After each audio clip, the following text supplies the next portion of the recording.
Right, hey everyone, how's it going? We're back for another episode of Dungeons and Dragons. So last week was a strange episode. They managed to save Uzlu from being tossed into a pit. Uzlu killed the You mean Rags? Yes, sorry. Who did I say? That's fine. It's fine. Whatever. Wizards and That's dogs fine. just no, so it's easy to fine. It's confuse, fine. man. Okay, I get it. Sorry, but yeah, it was they kicked the witch woman into the pit, and it ended with this massive argument about Dev and Arch not either for or against killing, like, I don't know, the woman and the last 6 tribesmen on the island. Me and Arch were in agreement. V had left for some reason. Yeah, he had stormed out. Yeah, because there's nothing that interests me. Like this is unconsequential to the main story and the main quest line. But you left before the argument even started, V. Yeah, and which is why, to be honest, either Arch or Devil can win, and I'm fine. Okay. Well, it's not just Arch or Dev. It's me and Arch agree, and Dev disagrees. Okay. Why don't you just fucking bring it back to life? Okay, but what exactly is it that you guys are arguing over? Whether or not to kill this woman. And look, I think the argument condensed is that Dev doesn't want to kill her. Dev's character doesn't want to kill her, and possibly Dev actually. But my argument, I don't care that much. It is my character. She can't be trusted because she's already demonstrated that as soon as she thought she had the power to, she would betray us. If we leave her here to lead her people, she will simply betray us again. And I think Arch has a similar opinion, and so we believe that she should be executed. Now, Dev suggested the option of executing her as a sort of moral punishment thing, but then reviving her for the purposes of using her later. I still have the same pragmatic issues with this, but if it's going to come down to either a compromise or a fucking literal fight, I'll go with the compromise. Well, why has this come down to anything? There are 7 people left on this island. Who cares about them at all? Are they really people? I mean, actually, Sargon raises a good point. The argument is kill them all. Well, isn't there still women and children off in the bush somewhere? Well, yeah. Yeah, but like, these are the people who could potentially be a threat, like who could attack someone. But it's like 7 of them. Like, who cares? Right. See, my argument is they could be a genuine bother to any further things we want to do with this island. They know it better than us. They know we're coming back. 7 people could cause a fair bit of issues. Yeah, guerrilla warfare. It happens. Oh yeah, they almost decimated us last time. Why? I mean, let's turn the argument around. Why should we possibly leave one of their leaders alive? Well, my argument is that we have right. Well, it's not just feels. No, we do feels. We do have a moral duty to convert these people and not just kill them outright. The last surviving leader of this tribe, she has at least shown some kind of interest in the new religion, and I think if you really wanted to cement their belief and basically make them fall in line with us, you can execute her so that Arch's honor is satisfied, and then V can revive her. And then she can then be the figurehead, and I think at that point when she comes back from the dead, she will definitely be a believer. I think there is some merit to that. I think that might be worth a try. But what say you to the fact that she betrayed us the moment she had the opportunity to, and so she's likely to do it again? Yeah, but this is IBS Spurgery. Yeah, absolutely. This is why I'm staying out of it. Yeah. How so? How so? You don't know anything about her motivation. Why do you think she did that? Because she had the opportunity to win. I don't no, because she was desperate. Because she was about to kill all of her friends and family. Yeah. Right. Suddenly, it sounds a lot less unreasonable. But now they were attacking us. But they were attacking us. Well, Uzlu, the fight, it was 3 turns, right? What is that? 18 seconds. So she went from maybe having a mistake, a knee-jerk reaction, to immediately surrendering. So I think. No, it's reasonable. She went from I can bludgeon someone in the back of the head to oh no, I can't kill somebody who doesn't fight back anymore. You are the enemy. We are exactly. Yes, that's the problem. Which is why she dies, and we're done with this. Yeah, but like it's not. You're no longer in combat. You've won. No, that's why it'll be an execution. That's what the word execution is for. No, okay, here's the compromise. We kill her, we revive her. If that doesn't shake her lack of faith, then we kill her again. I don't understand why you feel the need to kill these people now that you've taken them prisoner. I mean, like... Not these people, person. We are individuals here. Well, I mean, like... Don't you think there are more interesting things you can do with them? No. Not really. They're not intelligent enough or loyal enough to do anything with. And if we're sending people back to this island who we're going to say, yeah, we've cleansed the island. It's ready to go. It's ready to be colonized. Oh, but by the way, we left some fucking booby traps. Like that, again, like she does have big boobs. Literally no reasonable person would think that. This is what I mean by IBS spurgery. That is a noggin jogging. No. It is not at all. She is the last leader of this tribe. She has shown time and time again antagonistic tendencies. We fucking didn't invade. They started shooting at us. I think this is an invasion. Like I don't think it's fair to call it anything else. I mean, you're making an excellent point for why we should euthanize all of them. I'm not saying you shouldn't. I'm just saying, like, I think you're deliberately misrepresenting what's happened. I mean, if the GM says that these people will resist us no matter what, I think we're going to do 7 executions. Oh, I don't know that they'll resist you no matter what. I'm not saying that. And I think maybe the GM is allowing us more knowledge of motivations that only the GM knows than we would know. I'm going to go build the gallows. See, the way I see it is that it's ceremonial. I can kill them all in one turn. I think. If you're ever going to, install a government, you usually want at least some side member of the previous regime to be the new head. That's usually how these things go. They have to be a puppet. Exactly. She's going to be the puppet. I'm not establishing a new government with these people. I'm bringing in new people. If anything, okay, let's do it like this. Just flip a coin. V, you're not here. Yeah, I haven't said anything up till now. Okay. I'm out of character. Hold on, just 1 second. Flip a fucking coin. Heads, you kill them. Tails, you don't. It doesn't matter. This is so much of a spurgery. Can we get on with the fucking campaign, please? Thank you very much. I'll remember that out, but next time you do this, V. Archie, you're gonna have to unmute yourself. But right. So enough spurgery for a second. Saga, can you cast some lightning from the sky to kill them? Yeah, I probably could. Actually, no, they're in a cave, so I actually can't.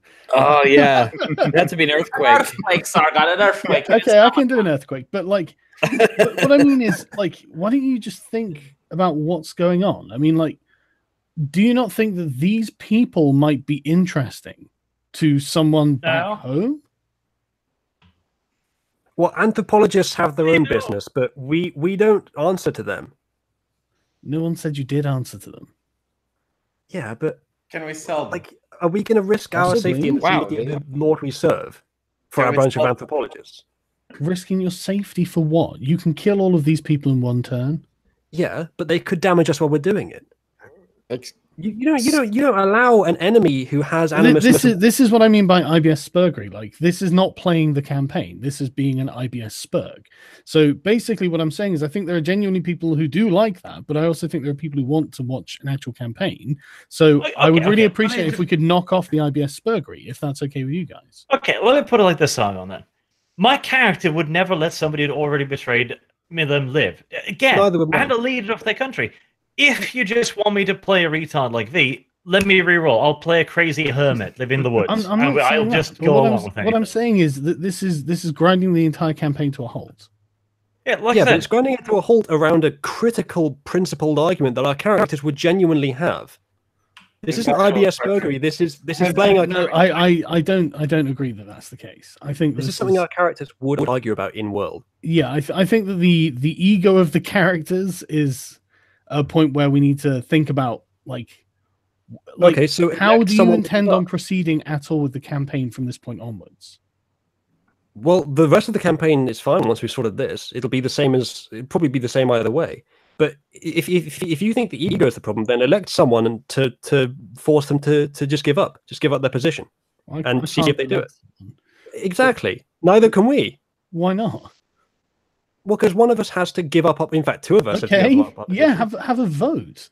Jesus Christ. We could do a vote, but we will have to agree to honor the result of the vote. obviously. Well, but we already know the result of the vote. So Dev won't agree. Hold on a second.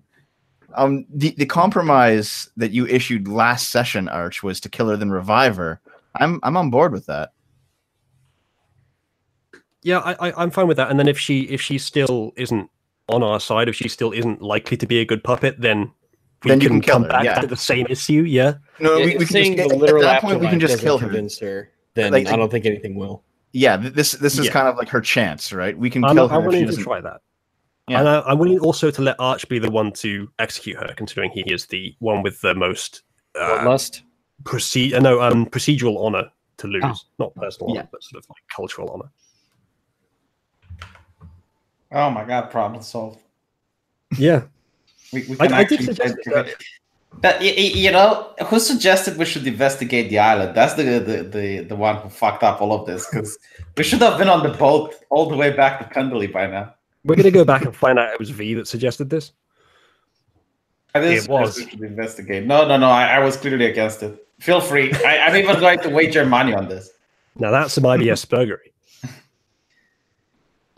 By the way, speaking of IBS, Sargon, we're not changing the subject. Specifically, speaking of World War I politics. So what exactly are the actions that the party is taking to, I guess, eventually leave this fucking cave? I'd like some agree with the plan that I just proposed. Yep, you guys are the actors. Right, go ahead. Go ahead, Arch. It's Well, here's how I think we should do it. We round these 7 up. We have them bring us to the rest of their tribe, and then we execute the woman. Arch, you can't cut off her head. You have to like stab her or something because V has to be able to revive her. Yes, in front of the tribe. Right. And then V will revive her, and hopefully that will be enough to get them all on board with the new religion. V, do you agree to this plan? We need you to agree to this plan. Yes. Okay. Are you just agreeing because you want it to end? Yes. Or are you going to roleplay properly? Yes. Okay. Well, you can't do both. I can do both. Watch me. I mean, all I'm saying is the next time you want to go on a full-on spree converting people, V, I'll be remembering this. By the way, I love how Sarga wanted to dodge the fact that he's been in a homosexual relationship with me for 13 years and managed to hide it. I'm very concerned at dodging that fact. A sexual homophobic relationship as well. Yeah, but I'm not bothered about kink shaming, so you know. Are you saying that being gay is a kink? Oof. Well, I think being furry is a kink. That's true. I'm glad I'm not one. Well, how are you not one though? Your avatar is one. Like I can't see the distinction. Is Mickey Mouse a furry? Okay, we're getting back to the subject at hand, right? So, are you going to try and get them to find the rest of the villagers? Yes. Round up your villagers. We're going to kill one of you. That's going to go well. We're not going to tell them right away. Yeah. Well, good. See, now you're thinking pragmatically, Dev. Right. All right. Let's begin doing that. Which one of us is the best suited for actually giving that information? How are you going to try and approach this? V, turn your bloody phone off. I can speak their language. I'm just going to order them to bring us to their women and children. Yep. Oh, right. I didn't realize you did speak the language. Okay. Before we go, I think it would probably be a good idea if I confiscated one of the bows and arrows of one of these guys, because I've got nothing. How about just all of them? Well, yeah. I can only carry so. Well, what am I going to carry them in? My massive balls. There's a pit here. Well, no, your carry weight is based on your strength. You should be able to carry them all. Yeah. By the way, I would like to mention that I have no more revives. I need a long rest. Yes, you do. Oh, I'm glad you're mentioning it now. I have 2 weeks. No, someone in the chat pointed out that I checked it and it's true. Okay, so then we'll rest. Well, I'm glad someone pointed that in chat then.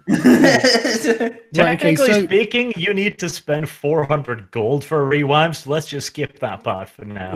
Yes, we'll skip that part for now. Okay, so, I mean, are you intimidating her? Are you persuading her? How are you approaching this?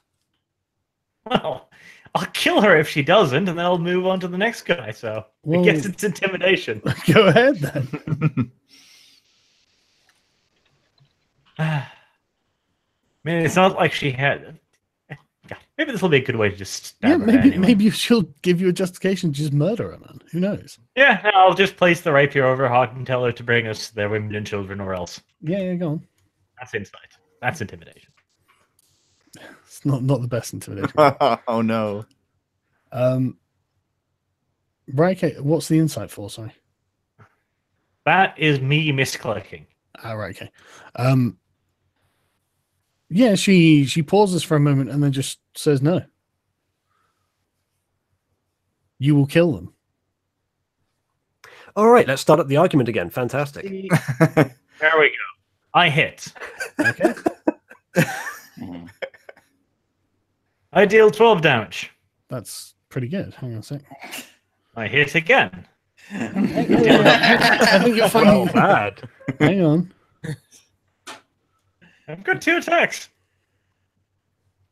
Someone says no to archery, slashes at them constantly. Like it's a saber, the weapon of a conquistador. You're not actually in range, Arch. I am. I'm right in front of her. No, I said I just pointed it at her chest. 10 feet away from her. He was already pointing. He was already pointing at her chest, so he had. That is correct. Yeah. Yeah, but he's I'm happy to use a pair of lunges if you wish. Now I'm still yes. in range. In fact, I'll be We're doing not more in damage. combat. We're not in combat, so movement doesn't cost anything. That is correct. Because he said it was pointing at her chest. Now who's holding on the campaign? Listen, if you want to start combat, we can start combat. Roll initiative.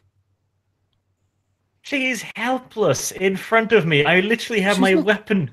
She's not helpless. You know those thick girls. I can be faster than you think. You know, Sargon, according to the rules, if he wants to do a surprise attack, he does it, and after he hits, he gets to roll initiative. It's in the rules, actually. Well, he's still going to have to move closer to do it or lunge. Okay, I've lunged. Okay. Well, Right, how do you? let me how does roll the, another 2. I thought you had an actual skill for it. Oh yeah, I do. I just now add. So that's 5 damage to the first one and 2 damage to the second one. Okay, they are good hits as well, actually. Okay, but roll initiative. That doesn't kill her. So he has 31 damage. Don't get me wrong, that really sucks for her. That's a lot of damage that she's just taken, but she's not dead. All that arguing, the decision was made by one fucking failed roll from Arch. But see, my character is probably just going to sit this one out. But I'm not going to interfere because we did try to at least, bring the people together. She didn't want to do it, so I'll go over here. I'll sit down. They did try to push me into a pit of death. Yeah, it does. Yeah. It does change one's Yeah, but outlook. we don't know you. I don't have to have you know me for me to know them. You're just giving your opinion. Okay, yeah, fair enough. Initiative. Oh, yay! Right, read out what you got to me, please. 7. Dizzloo, do me a favor. Can you calm down a little bit, mate?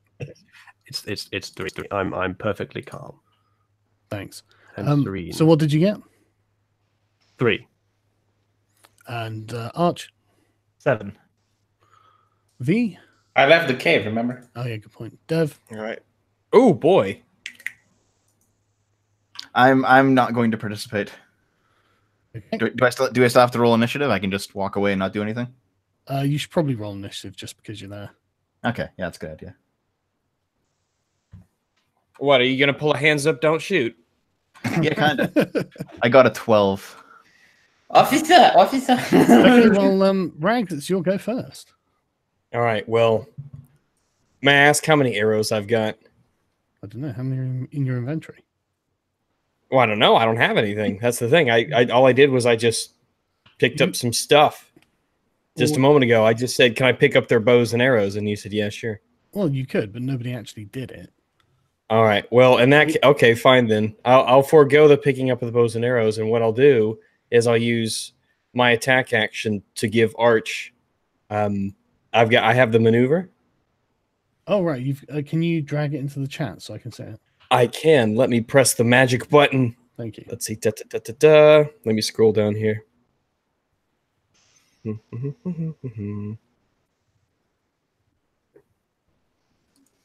Pushing attack here. It's one of the combat superiorities. This will be Commander Strike. Mm-hmm. When you take the attack action on your turn, you can forego one of your attacks and use a bonus action to direct one of your companions to strike. When you do so, choose a friendly creature who can see or hear you and expend 1 superiority die. When you do so, choose a friendly creature who can see or hear you and expend 1 superiority die. That creature can immediately use its reaction to make 1 weapon attack, adding the superiority die to the attack's damage roll. Right, okay. Arch, can you make another lunge? No. What? You can use it as a You use it as a reaction. Yeah, but you immediately... But Sargon's decided I'm out of range, because I didn't move when I... Apparently, I just stood on tippy toe and leaned over to her to put my sword against her. No, you have your lunge thing, and you didn't necessarily have to be in base-to-base contact with her. No, I've already used my 2 attacks that use superiority dice. I'm doing this for you. Lunge is an action; it's not a reaction. Right. Okay. Fire your bow. Okay. Well, it's actually her go next. I guess she disengages.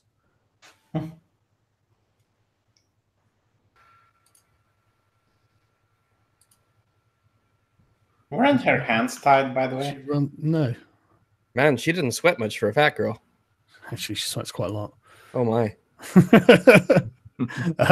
Right, okay. Dev, it's your go. I'll turn.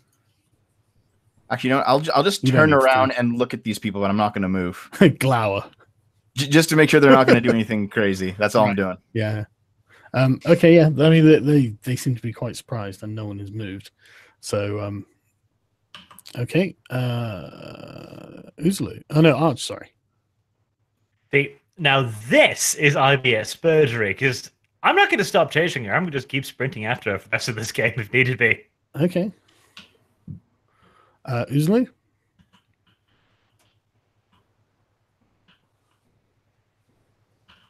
Uzulu, can you hear me? He said his audio broke. Be right back. Right. Okay. Yeah. In the meantime, let me show you this. This is Ritualist's attempt to draw my my leap across the pit from last session.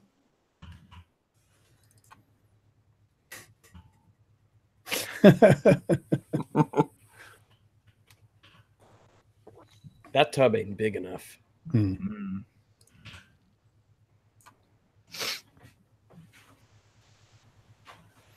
I guess we'll just have to wait for Uzulu, because this is his turn next. Well, if his audio doesn't work, I assume he can still hear us but can't speak. Can you just type it in the chat next to it, Uzulu? And he just said I can hear you though. 1 second. Right. Okay.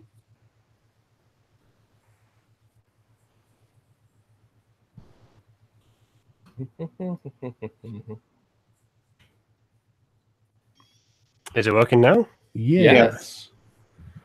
Right, it's your go. Testing. Hello. Can you not hear us? Right. I did the same thing as last time. It worked this time. Okay, fantastic. Okay. What have I missed? It's your go. The fat lady and Arch have run around the corner. Well, they're running around the corner. She ran. Right. Arch gave chase. Then I suppose I shall also give chase. Okay. What to there? Yeah, as far as I can go.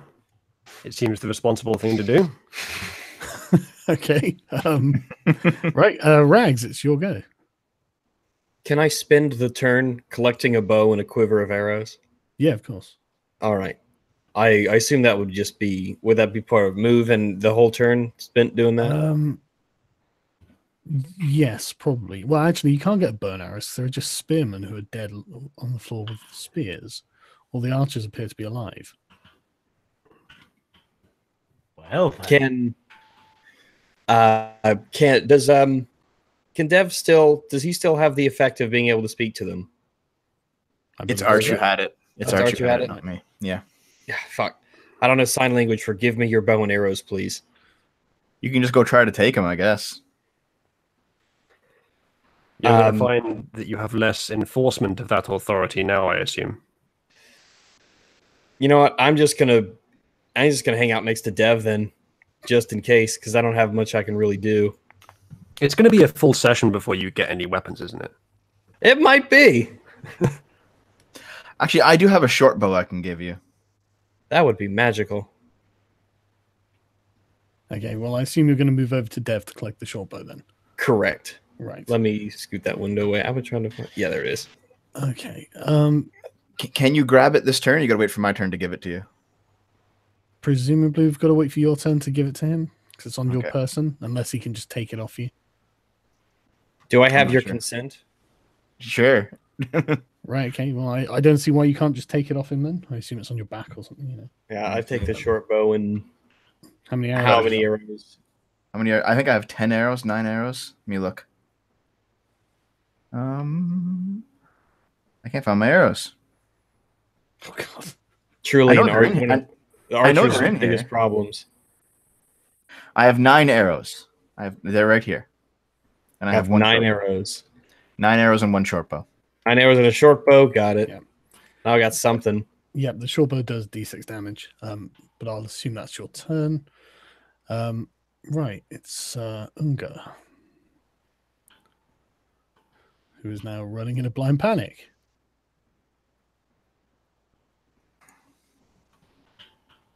Well, whose fault was that, Unga? Right. Okay. It's Dev's go. Did these 6 guys appear to be doing anything? Nope. They're standing there looking quite worried. They look defeated. They look defeated. Okay. I like to cautiously approach one Okay. and then put out my hand and like kind of point at the spear and just like wave it towards me, like give me the spear.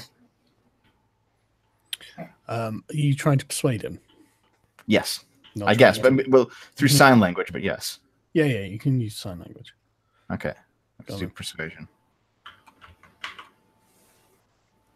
Yeah, after a moment's hesitation, he hands you the spear. All right. I assume I can't do it to all 6 of them in one turn. Probably not in one turn, though. Okay. Arch. I'll move as far as I can and still do both of my attacks. So what, 30 feet?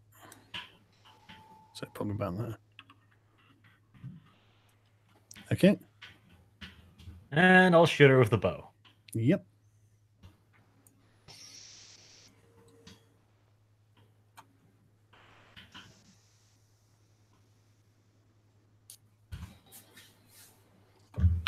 That's a miss.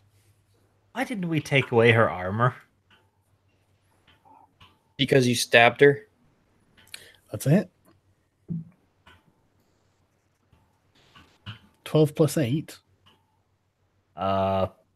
It's because of the Aaron. crit, the 27. It's just 12.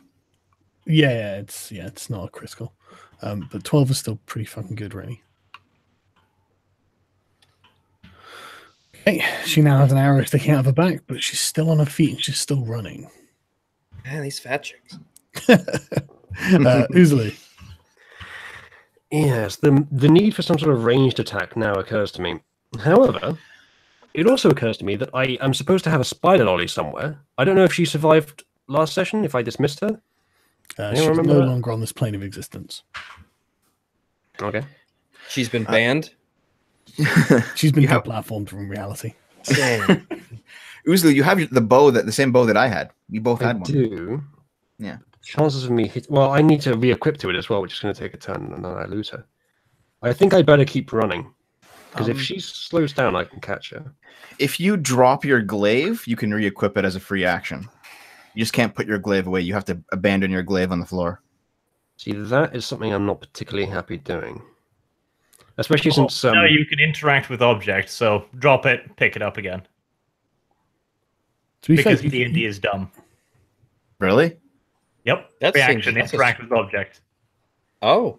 in that case, why isn't it a free action to put it into my bag? Who the Or- fuck knows? right, okay, well, let's... we're not going to have picking up your thing as a free action. Okay. So we've changed that rule, which we've been using for a very long time now. Picking up stuff hasn't been a free action. No, picking up, interacting with an object is literally a free action. Yeah, but I don't think this is the same thing as interacting with an object. I see. I think that's manipulating something or something like that, isn't it? Like pushing a button, I guess. Yeah. Could like run, push a button and still have an action. Yeah. Okay, so how many actions will interacting with an object take now? Well, the interacting with an object is still listen. Interacting with an object is still free action, but I don't agree that picking up your weapon is the same category as interacting with an object. Especially if you drop it in order to pick it up as a freebie to circumvent unequipping it to pull out another weapon. Yeah, I mean that's just naked rules lawyering. Well, I wasn't planning on doing it anyway. It just seems like a hole in the rules. Do you want to just keep running, do you? Yes, I'd like to run and get as close to her as I can. Well, I think you can actually move all the way up to her. Right? Yeah, I think I was within... Yeah. Just can't attack on this turn, I guess? No. Although, she is within my range. Do I have a feat that does something with that? I don't think I do yet. I think Sentinel would have done, but I don't have that yet. But never mind. Right, okay. Rags, it's your go. I'm gonna stay here with Dev. Do you want to try and grab a weapon with me? Try to disarm this crowd? Yeah, sure. Yeah, absolutely. With you there, I think that'll make a whole lot more sense, especially because they know that you're gonna probably fuck them up. So let's do that. What exactly can I? Do you want to persuade or demand? I'm going to. I think from this point, it would probably be best to persuade because I'm already in a position of authority, I assume, with Dev there, and they saw what we did to everyone else. Actually, would you get advantage because we're both doing it? No. No? Arch, why did we leave Rags and Dev with the prisoners? It's not so much that you left us, it's that we stayed here with the prisoners. But right, but do you want to persuade or demand the prisoner? I will... intimidate. Sorry. Let me see. I don't think I have any particular bonus in either, so would it really matter? Well, no. Well, I mean, the consequences could be different. All right, I'll persuade. Okay. So let me see. I guess I'll just roll that. Hey, it's 18. Yeah, you have to have a bit of a back and forth with him, but eventually he gives up his bow and arrows to you. So he gives you a short bow with 10 flint arrows. Short bow with 10 arrows. Are all arrows counted as the same for combat purposes? No. No?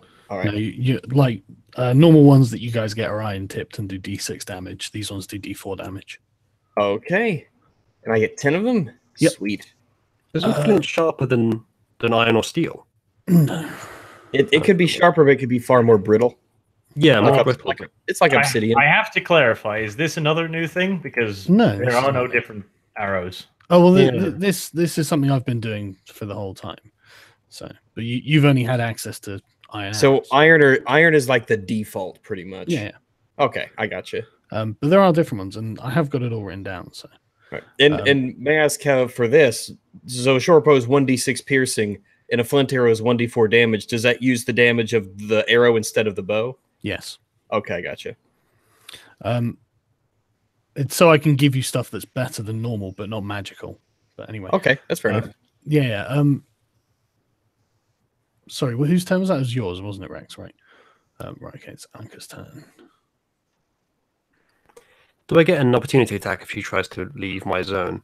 Yes, but she can disengage, but then she can only move 30. I guess she's going to do that. Is that 30?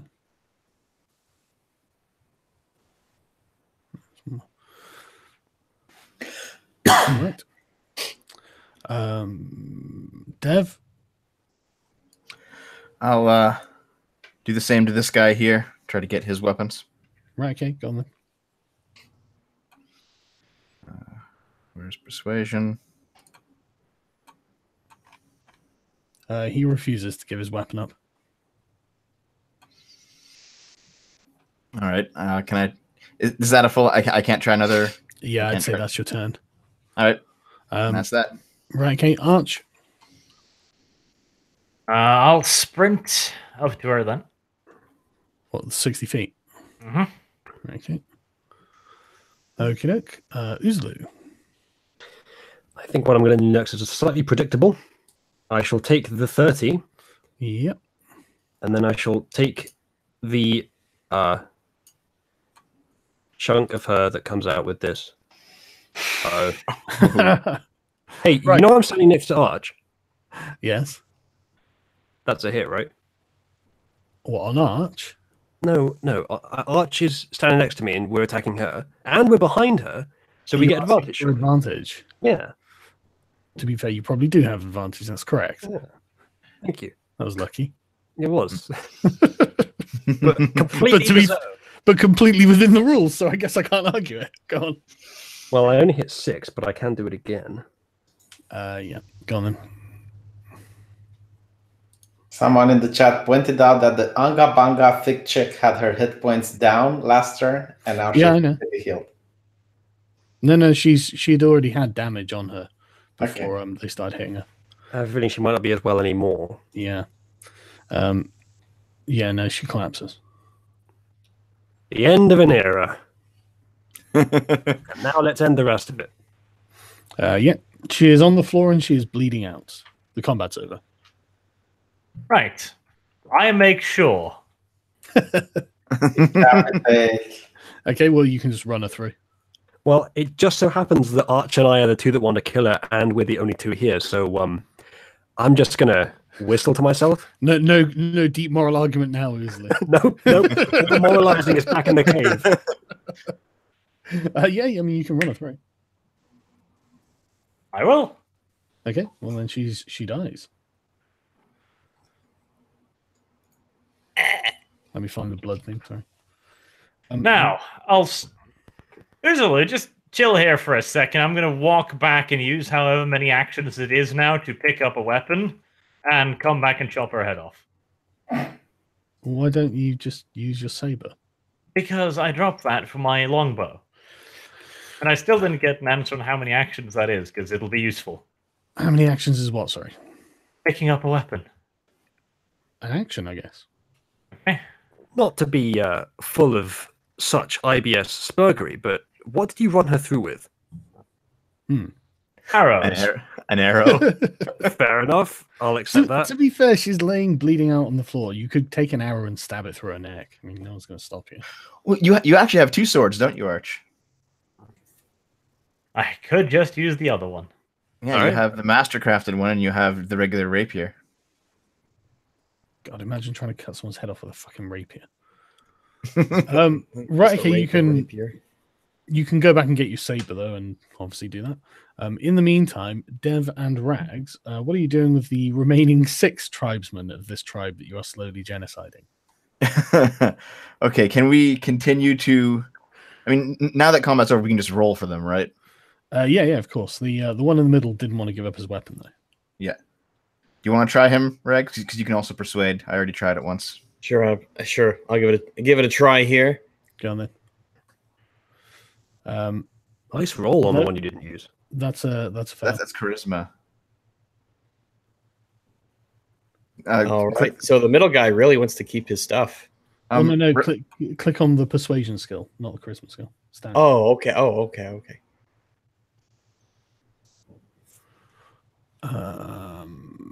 No, he gives it his bow over to you and another 10 flint arrows. I'll just add it to my collection. Let's try the last 3, I guess, Rags. We'll kind of go around him and try him. I'll try the one on the left first with a spear. Your arrows will make a fine addition to my collection. Yeah, he gives you a spear. All right.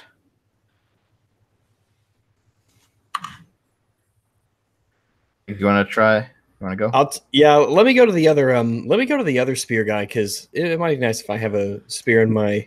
I just got his. You got both spears. Yep. Yeah. Okay, then the guy to my top left, I will ask him the same thing. He's not persuaded. And you're pumping out these 20s on the off rolls. Yeah. I guess I'll move over here and I'll try the one Rags didn't get. Okay. Persuasion. He's not persuaded. In fact, now he's looking pretty fucking indignant. He starts gibbering something in foreign. Ah, god damn it. Okay, you want to try? Let's try the last one. It's this guy, the middle one. Mm-hmm. Okay, persuasion. God damn it.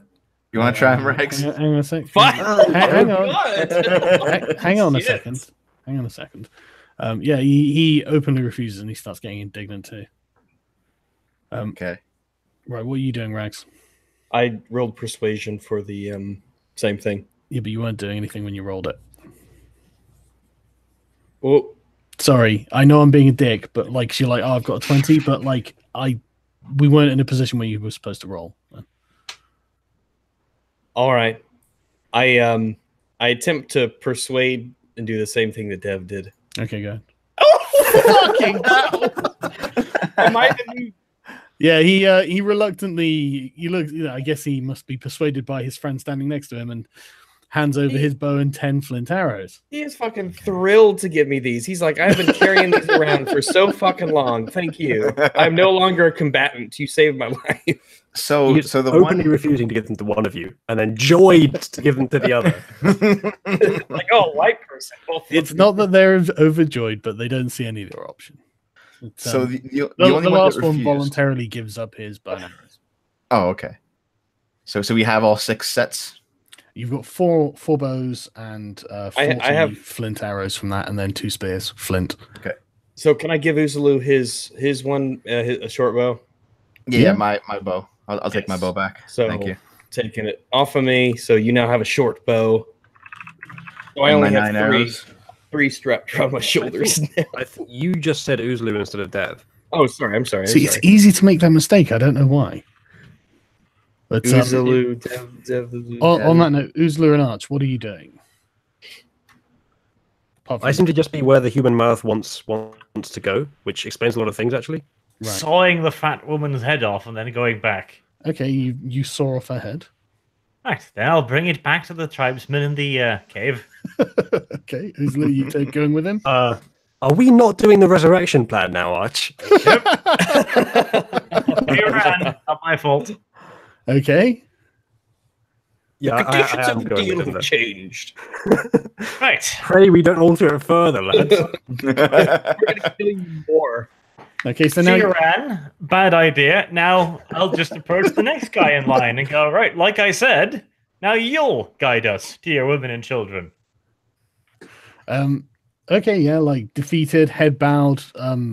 He just starts walking and motions to follow him. And there's some objections from his tribesmen friends, but he just carries on. All they needed was the right convincing. I love that we 4 have successfully and convincingly quelled this island. Do you want to like tie them up or something? Like tie their hands before we get going, or No, I think they've got the fucking message this time. all right, let's go.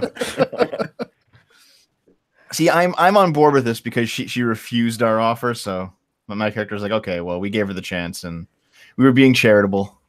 Oh, is that right? Oh, we were very charitable. Relatively. Fucking charitable, yeah. My character crosses himself as we exit the cave with the head. Oh, yeah, Your character's on this fucking ship, Vic. Go away. No, I didn't go to the ship. He's standing outside the cave. All charities are just. Sargon, before I leave, I'd like to do a blessing over the woman's corpse as we pass by. Okay. Her headless corpse. Yep. Wait, should you cast it on her head or on her body? That is a genuinely good question. That is a genuinely good question. I'll do one for each. Jesus Christ, you can't double up. That's not fair to everyone else. You're going to send them to heaven in parts. You wouldn't want any half of it. To be fair, no, I'm not going to say it. Actually, yeah, why would you bless her body? The point of that is to get believers to heaven, right? Not unbelievers. If I recall, in medieval times, people believed that the consciousness was located in the heart, not the brain. No, that's not the point. Why would That's you? not my question. Why would you give sacred rights to a heathen? You know, like because she was in the process of converting. No, it doesn't matter. Unblessed children, like if they didn't get baptism, like babies who didn't get baptism wouldn't be buried in the same place with other people who did. You know, she became an enemy of the Inquisition. He's already given you his reason. He considered her converting. Yes. I mean, yeah, you can do it, but the theoretical argument could continue, but let's not. But no, go for it. No. Let's. Right, says let's. So right. So I'm not going to bother finding loads of icons for the kids and stuff, but he leads them out towards the the jungle surrounding the village, and after about 15 minutes of walking, you come across just like banana leaf tents and shanties. It's pretty wretched. Probably about 20 women and children there. Matches the rest of the town. Now, I'm curious at this point what Arch's plan is, because the original idea with finding these guys was to show them a resurrection. Now we don't have a complete body to resurrect. Are we going to kill one of the other tribes people and resurrect them, or are we just going to turn this slow genocide into a conclusive genocide? The plan was never to resurrect them to begin with. Okay, I'm just going to hold up to the head now and explain to them once again. Well, I think third time now. This is the fucking problem. I'm starting to quite enjoy the Dread Lord Arch. Like, I'll fucking mime at them. You know, fighty, this no happen. Cortez Arch has turned up. Oh god. Okay. Well, what you're trying to intimidate them, I assume.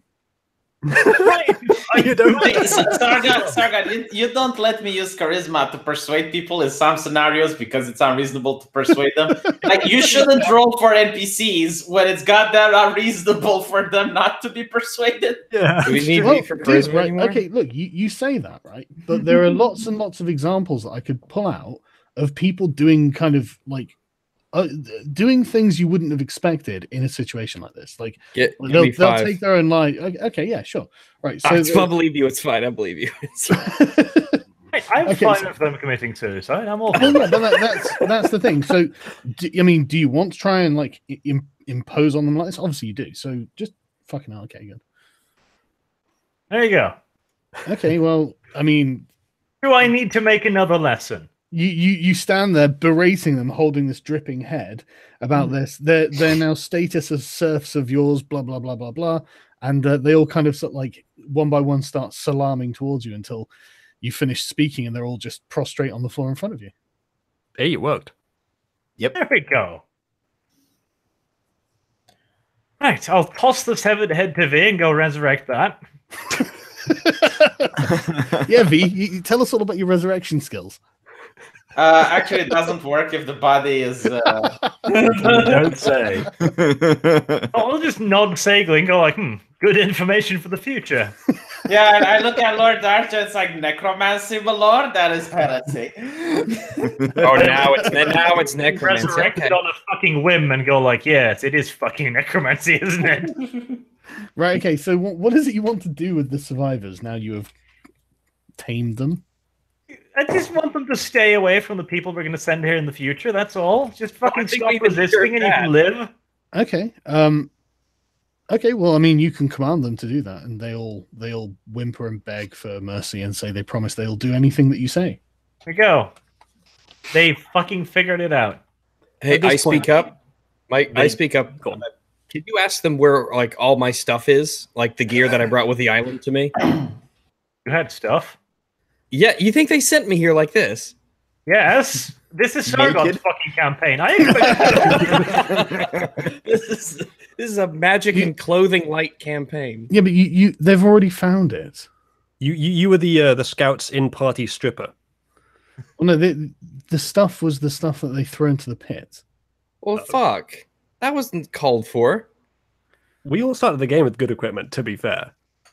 Yeah, I'm sure we're the only one who started the game. I am certain the prince will reimburse me. So, yeah, optimistic. Is Red threatening my fucking peasants? What? How? How could that possibly be interpreted as a threat to your peasants?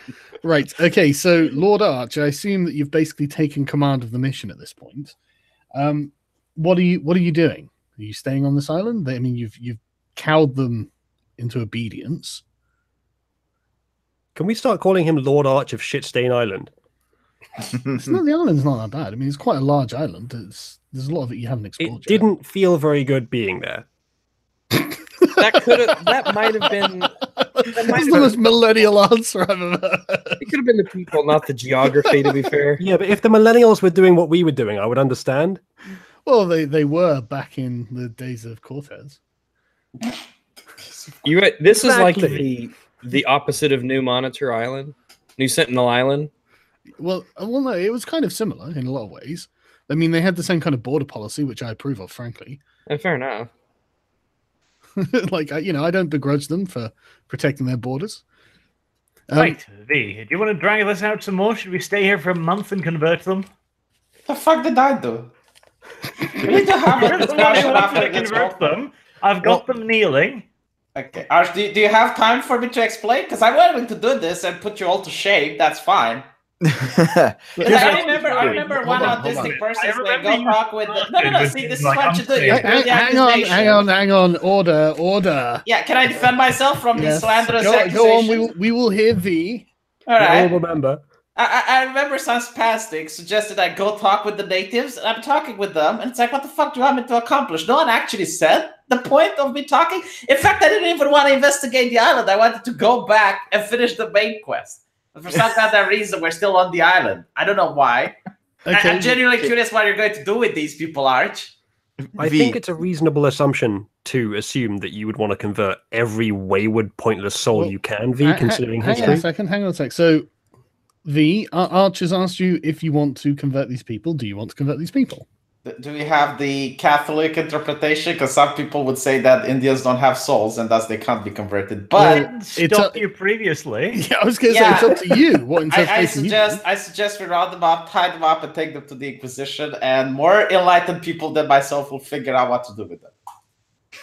This religion is remarkably pliable as always. Why don't you have your cult take them in? No. Okay. They can't even speak the language. They're useless. That is a good point. We can teach them. We can teach them. No, we can't. Learn. A couple months, they'll learn.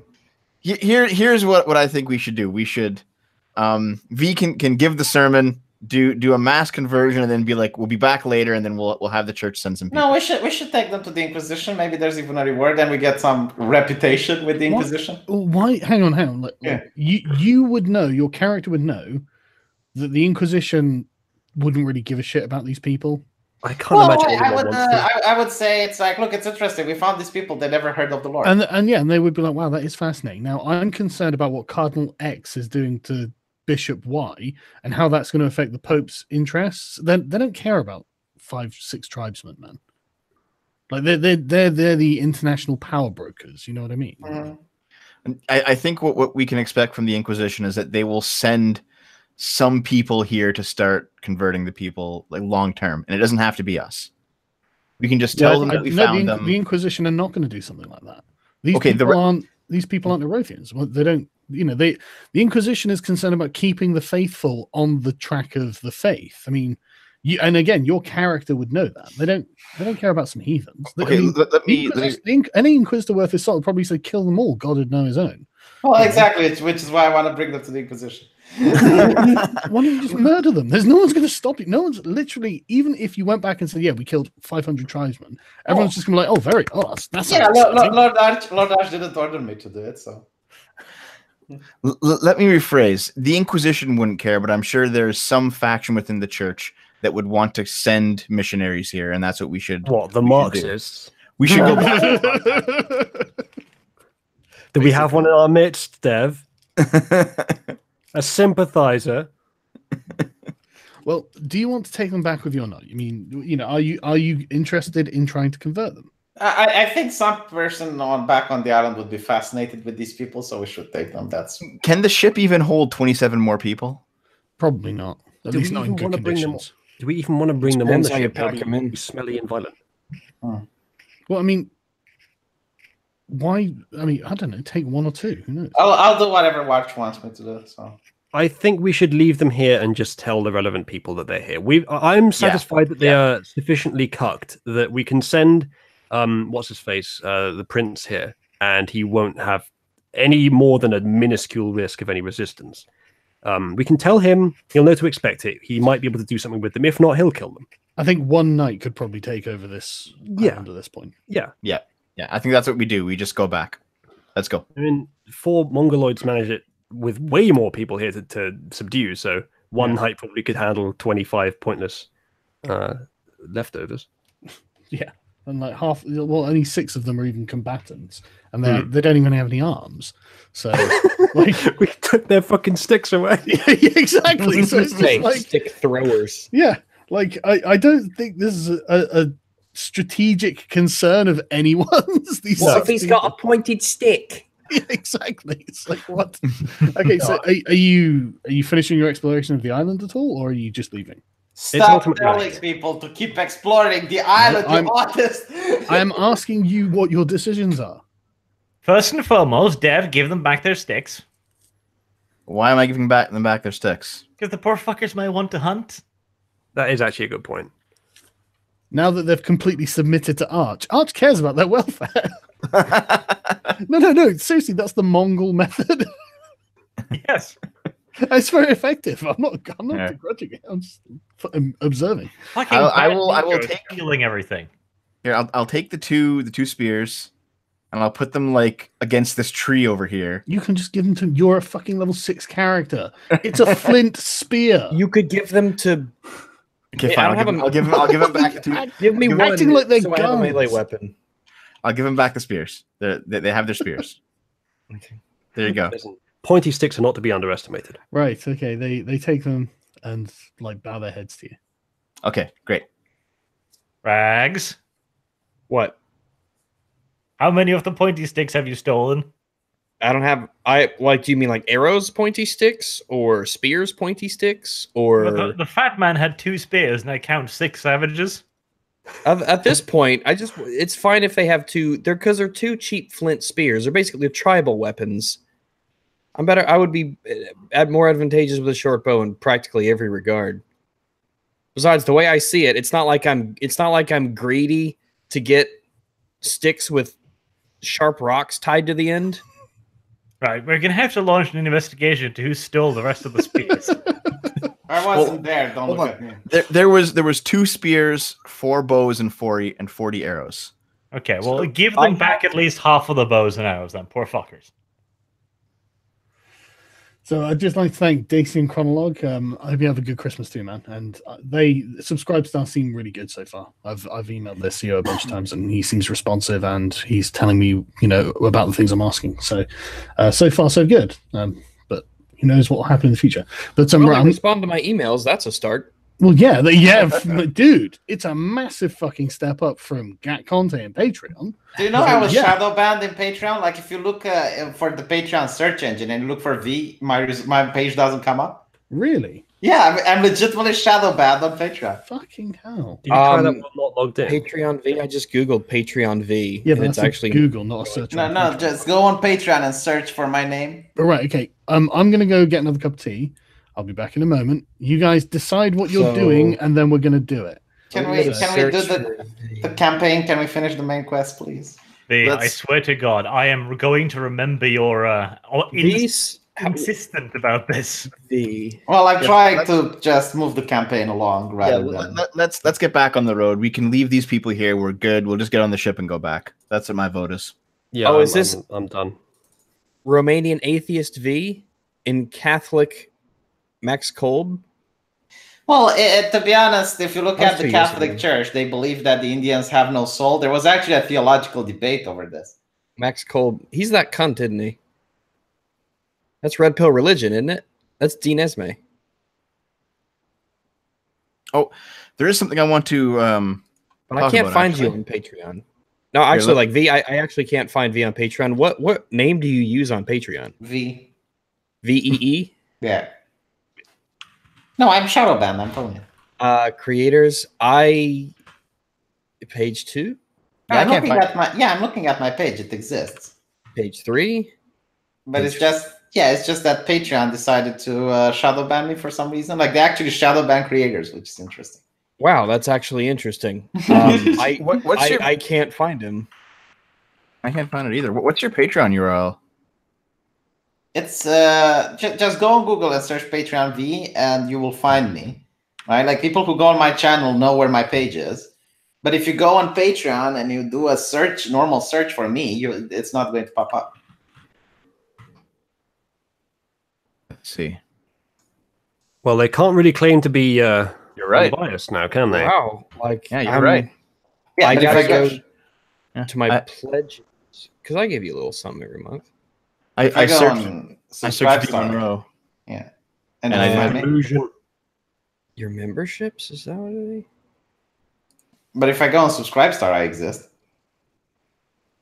I'm not going to Yeah, bother making. I see. Yeah, I can see you here, but I can't search and find you. I'm gonna have I do hear that Subscribestar's pretty good. I'm gonna wait till I get my channels back to make one though. It doesn't seem right not doing anything. That's kind what of I have fucked heard up. about it. What I have heard about it is that it doesn't it still use Patreon, the PayPal and Stripe, so it's still vulnerable to that. Yeah, but they seem at least a bit more open, you know. Plus, another alternative, if all else fails, is Minds. They have a similar system, though you have to go through their crypto, like abstraction. Yeah. But if anyone does want to contribute to us in crypto, just use our Minds account. People in the chat room have been asking where my channel went. Well, it's old news now, but like a week and a half ago, a bunch of old anime reviews that were privated on a side channel got automatically copyright striked. They had 0 views. It was all bots doing it. And I got 10 copyright strikes when I uploaded them. Well, So like basically- Monkey Jones just had like his channels terminated. Yeah. So basically, the best argument possible for a reform of the YouTube copyright automated system is what got you taken down. Pretty much, yeah. Yeah, and I just got someone that I know, a friend of mine, to work with Mumsky. Mumsy. What's his name? Mumkey. So Monkey, hopefully, yeah. even though Mumkey decided to snipe at Mahler from Twitter and his live streams for no reason, I still don't want him to lose his channels. So Yeah, I don't. got him in touch with a trusted flagger, and hopefully he's going to. Yeah, hopefully it will, because it's clearly broken system. It's clearly being abused. Which did he get community strikes or copyright strikes? He got community strikes for like hate speech and violent imagery and stuff like that because of stuff relating to mostly Elliot Rogers. Yeah, he's pretty much fucked then. I got copyright strikes, and even though I got 10 of them, so I can't log in to appeal them, I got in touch with somebody at YouTube, surprisingly, and he told me how if you've been locked out of your account and it's a copyright issue, you can manually file by filling out a form and emailing it to them. So I was shown that. I'm part of an MCN, so the MCN guy got me in touch with his YouTube guy, so I got to meet him a little bit. The chair squeaks in agony. Yeah, V, why don't you quiet your shit down? I'm sitting on a sofa, so that's not my chair. But if it's copyright, you have a fair chance of getting the channel back eventually if you just wait out the 2 weeks. But if it's community guidelines, you're pretty much off YouTube. No, I got several guidelines reinstated, so it's fine. Yeah, but if you have 3 at once, you just lose your channel. Yeah, I got 3 at once, and I got my channel back. Oh, that's pretty good. You had to like do the backdoor appeal. Yeah, and the guy I did the backdoor appeal with is the one that I got Monkey to talk to. I'm very optimistic for him. Well, I should get it back on the 14th, maybe the 17th, but probably the 14th. So I'm looking forward to getting back to it. Oh, there's something else I want to show everyone since we have a minute here. You guys remember these, right? These are the finished versions now. There's Arch's character there. Hey, that looks pretty cool. And there's mine. He increased the polygons on him quite a bit. Look better. Like Buddha. Yeah, there's Uzulu's. And V, I just noticed that yours has an angel on your shoulder. I don't want to demean the guy that made these, but they look like they were made on that free online statue maker where you can just pick the body parts. I don't know how he did it, but he wants to. He works, I think, at a company that makes D&D figurines, and he wants to make a run of these. if people are willing to buy them. Maybe he works out at the company that provides that configurator that I've found online. Maybe. But I put up a Twitter poll to see if people would want to actually spend some money on these. So if you do, please, or even if you don't, please vote, because he wants to get a somewhat accurate amount that a run would cost. Right. Okay. So what was the decision? We didn't talk about it. We talked about V's Patreon shadow ban. Yeah, we didn't Monkey want to. Jones. We didn't want to deprive you of the my opportunity copyrights to witness our discussions. I want to go back on the ship and do the main quest. That's my vote. Okay. Yeah, I vote with that too. We'll leave these people behind. Maybe we'll go to the church when we get back and like send missionaries, but otherwise, I think we can just go. I think unless Arch wants to do something different, we're all on the Lord same Arch, page. what is your decision? This is what we're gonna do. V, earn your fucking keep as a priest for the first time in this campaign. Give them the basic blessing, like, oh yes, you're a part of my religion now. That way we can go home to the prince and say, yeah, we converted a whole island full of heretics and not lie. Okay, well, all right. I'll give them the quick rundown of what their religion is, and I'll ask them if they want to convert. What type of role would that be? What do you mean, Don't even ask if them. they want to convert? They're converted now. Just give them the on the I nominee got to part. that. Like, Lord Jesus watches, the prophet watches over me. So, Sarga, what type of role would it be? Like, It's essentially mandatory death insurance. yeah, I'm basically like giving them the rundown of what their religion is, like the very, very short version of it. Well, I guess you can make a religion check to see Or how... a performance. Well, I mean, I think it's religion. I make a religion check. So trying to explain the source material to them. I would recommend that you do a rousing performance.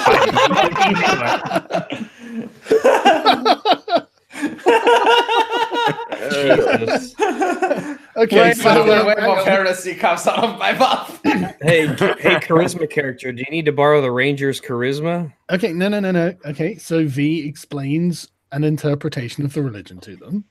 It's very specific to V. Probably wouldn't find much academic backing, but he explains an interpretation of the religion to them. V, do you want to give me the powers of voice and then I can try? No. Since I am also... No, because my character is confident that he did a good job. That's fabulous. I love it. Are you even role-playing at this point? So I asked them, to gain communion, to gain like the baptism. Yeah, I'm well aware that you're giving them a terrible interpretation. Go on. Right. So I asked them to come towards the boat so we can give them the baptism. Oh, what, you want to go down to the ocean to do it? Yeah, I mean we're on our way. We asked them to come. Was it that was complaining about us wasting time? Well, no, because it's on the way. V never wastes time. Yeah, it's on the way, V, but baptism on 27 people isn't instantaneous. Yeah, we're obviously going to skim it along. It's not that I'm not going to individually baptize 27 people. No, roll for baptism. Uzlu, there's two of us. We can both do it. We can kind of two-person this. Okay. All I asked you was to give them the quick fucking in nomine patre, and you're like, no. Well, let's go to the water, and I'll give them in nomine di patria. Okay, let's do it, V. I guess we'll both start baptizing them then. Yeah, okay. You can baptize them. The rest of the tribe are there, obviously. I'm glad it's not cold outside. No, it's a tropical island. Oh, yeah, I'm glad. I would like to. Can I show some art, guys? Yeah. We have two new ones stocked up. The person didn't want to be credited because apparently they work professionally. But they drew this. Killing the whale. Deserved. And then Ritualist did this one here. Ritualist is better. Yeah, that's awesome. There we go. I'll use that as a thumbnail. But thank you to the other anonymous person as well. That was great art. Right, okay, yeah, you spend like an hour baptizing them all. The people on the boat see, I guess. Well, I mean, it's going to be difficult to figure out. Well, I mean, maybe they'll be able to figure out what you're doing, actually. Like, why are they drowning those people? Oh, never mind. No, I think that, yeah, that's fair. Yeah, they probably do see. All right, yeah. Not much else to look at. Then that's it. Yeah, we're off. The very best they're going to be thinking of is these guys are pretty I'll tell them that we'll be sending new friends to them eventually. Okay. It's V who has the voice right now. Okay, and in that case, Dev, if you want to hold this house for a little bit longer, I'll turn to V and go, V, Dev is being a bitch. Touch me. I actually don't have more level 3 spells to give you the tongues, but I'll relay to them that they're now members of the faith. They're not allowed to attack other people that look like us. How did you get their voices back on you then, V, if you don't have them anymore? I had it casted since last It's session. like kindergartners in a classroom raising their I've got hands. it cast last session too. Dev, you shit. Oh, sorry. I thought it was only one person at a time. No. V, Okay, do you have a slot available for the conjure food and water? I think that would probably solidify. No, it's a level 3 as well. Yeah, that sucks. Never mind. Right. You return to the boat. My God, it's over. Everyone is there. You know, Captain Albert comes up to you and says, "So what happened? Were you baptizing those people on the beach?" Yes, they're converted members of the faith now. Oh, he just smiles. Oh, good job. Thank you. Like Lord Arch convinced them. So how many actual scouts are you bringing back? One. Hello. No, there was the 2 that we rescued, but they got killed, and there was the one that did manage to get The back ones on we boat. rescued, but they got killed. They We're got not killed. bringing them back, are we? Yeah, because that's right. We burned them in the boat. I had to think about it for a minute. No, there's Rags and one other guy. Hello. Rag's a fucking scout. We haven't determined this yet. Once they figured out that the witch was on the beach, they rescued the witch, and then they killed the scouts as a message. And then we went back, killed the witch, and managed to rescue Rags. So, question: did you guys name the island? I think it's all Arstoria. just their name. Let's come up with something. Archlandia. Okay, well I'll write that down. Hang on. Archistan. Archistan. Yeah, what we call this island? I like Archie Stan. Yeah. Oh, I would like to, in fact, turn to the captain and say, you don't have to worry about that witch that we had on the boat earlier because I kicked her into a pit. Yeah, after you freed her. We can leave that part out. Well, if you want to tell him about the battle and stuff, he enjoys the tale. Can I roll for a performance to tell them about the battle and exaggerate everything? Yes, if you must. I will emphasize on Lord Arch's glory. I would once again point out the whole wasting time thing. Yeah, can we get underway before we do this? Yeah. After about 5 minutes, he's like, "Right, I'm bored. Let's go." It's going to take about, I think, 5 days to sail back to Penderley. I assume I can get like some clothes. Yes. They have spare clothes they can give you, like Hooray! A regular sort of freeman's outfit. You know. Do they have any sailing rags? What? Are we sailing directly this time instead of going around the coast? Well, yeah, you found the scouts. Okay. Right, so it takes 5 days to travel. The journey is uneventful, and you arrive back in the ports, and there are more boats than there were before. Uneventful with this party. Yes. Well, I mean, sorry, I shouldn't say it like that, right? So technically, it was an uneventful voyage, but there was undoubtedly loads of man drama that happened all across the entire ship, drama, day to day to day, and it's undoubtedly been like a 3-day running argument with now 2 sides who literally just won't speak to each other because everyone's in a pissy. So the biggest problem is I keep dropping my sword and I can't fucking pick it back up again. So you arrive back in that's a great example of it. Thank you. So you arrive back in the port and everyone is finally glad to be off the fucking boat. So we all walk off the boat in different directions. Yeah, exactly. Sorry, that's exactly how it felt. So anyway, right. As you're pulling into the port, you see there are many more ships than before moored there. It looks like things are coming to the sort of apex of the preparations, and it's very, very busy. There are cargo ships coming and going, people on the docks constantly. You can see it's just this like constant flurry of movement everywhere in the town area by the docks, and then you've got to push through to get out. But you take 4 hours, I think, to walk back to So yeah, 3 hours to walk back to the encampment where the Crusaders. To my cult. To get back to your cult, yes. My people. I'm glad we're just openly calling it a cult now. We've just accepted it. We're just except when the Inquisition's around. This just came in a minute ago. May 1. No confidence. Yeah, I know. It's crazy, isn't it? Jesus. I already predicted it on my live stream, just so you can know. Thunderfoot, I'm a better predictor. Okay, write it down, Thunderfoot. Right, okay, so I take it you're going back to the refugee camp. So could we call V a confidence man? Confidence man, yeah. Well, it's not that I wanted her to win. I just pointed out the obvious that she's going to win. Yeah.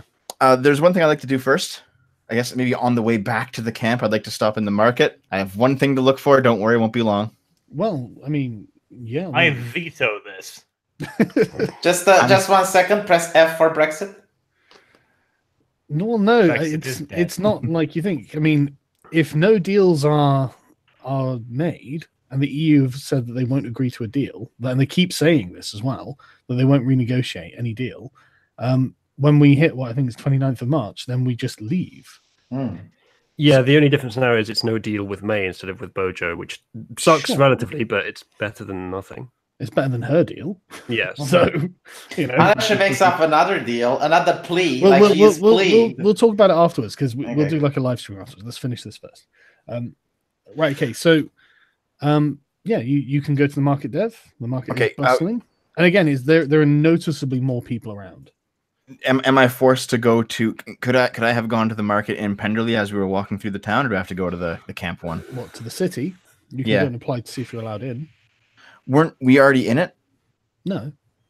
Oh, the docks don't let out into the city? No, no. The docks are like half a mile away from the city. Okay, I'll just go to the marketplace then. I don't want to spend too much time. I'm going to look for a mastercrafted quarterstaff. What's the role?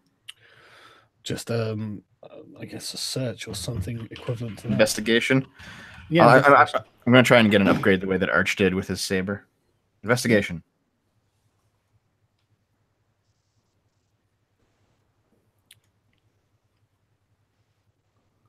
You do not find a mastercrafted quarterstaff, I'm afraid. You find some nice looking ones, like ornate ones, but nothing mastercrafted. Nothing that would be better damage than my current? No, nothing significantly more. No. All right, I'll just head back to the camp then. Well, do you need to get Rags anything?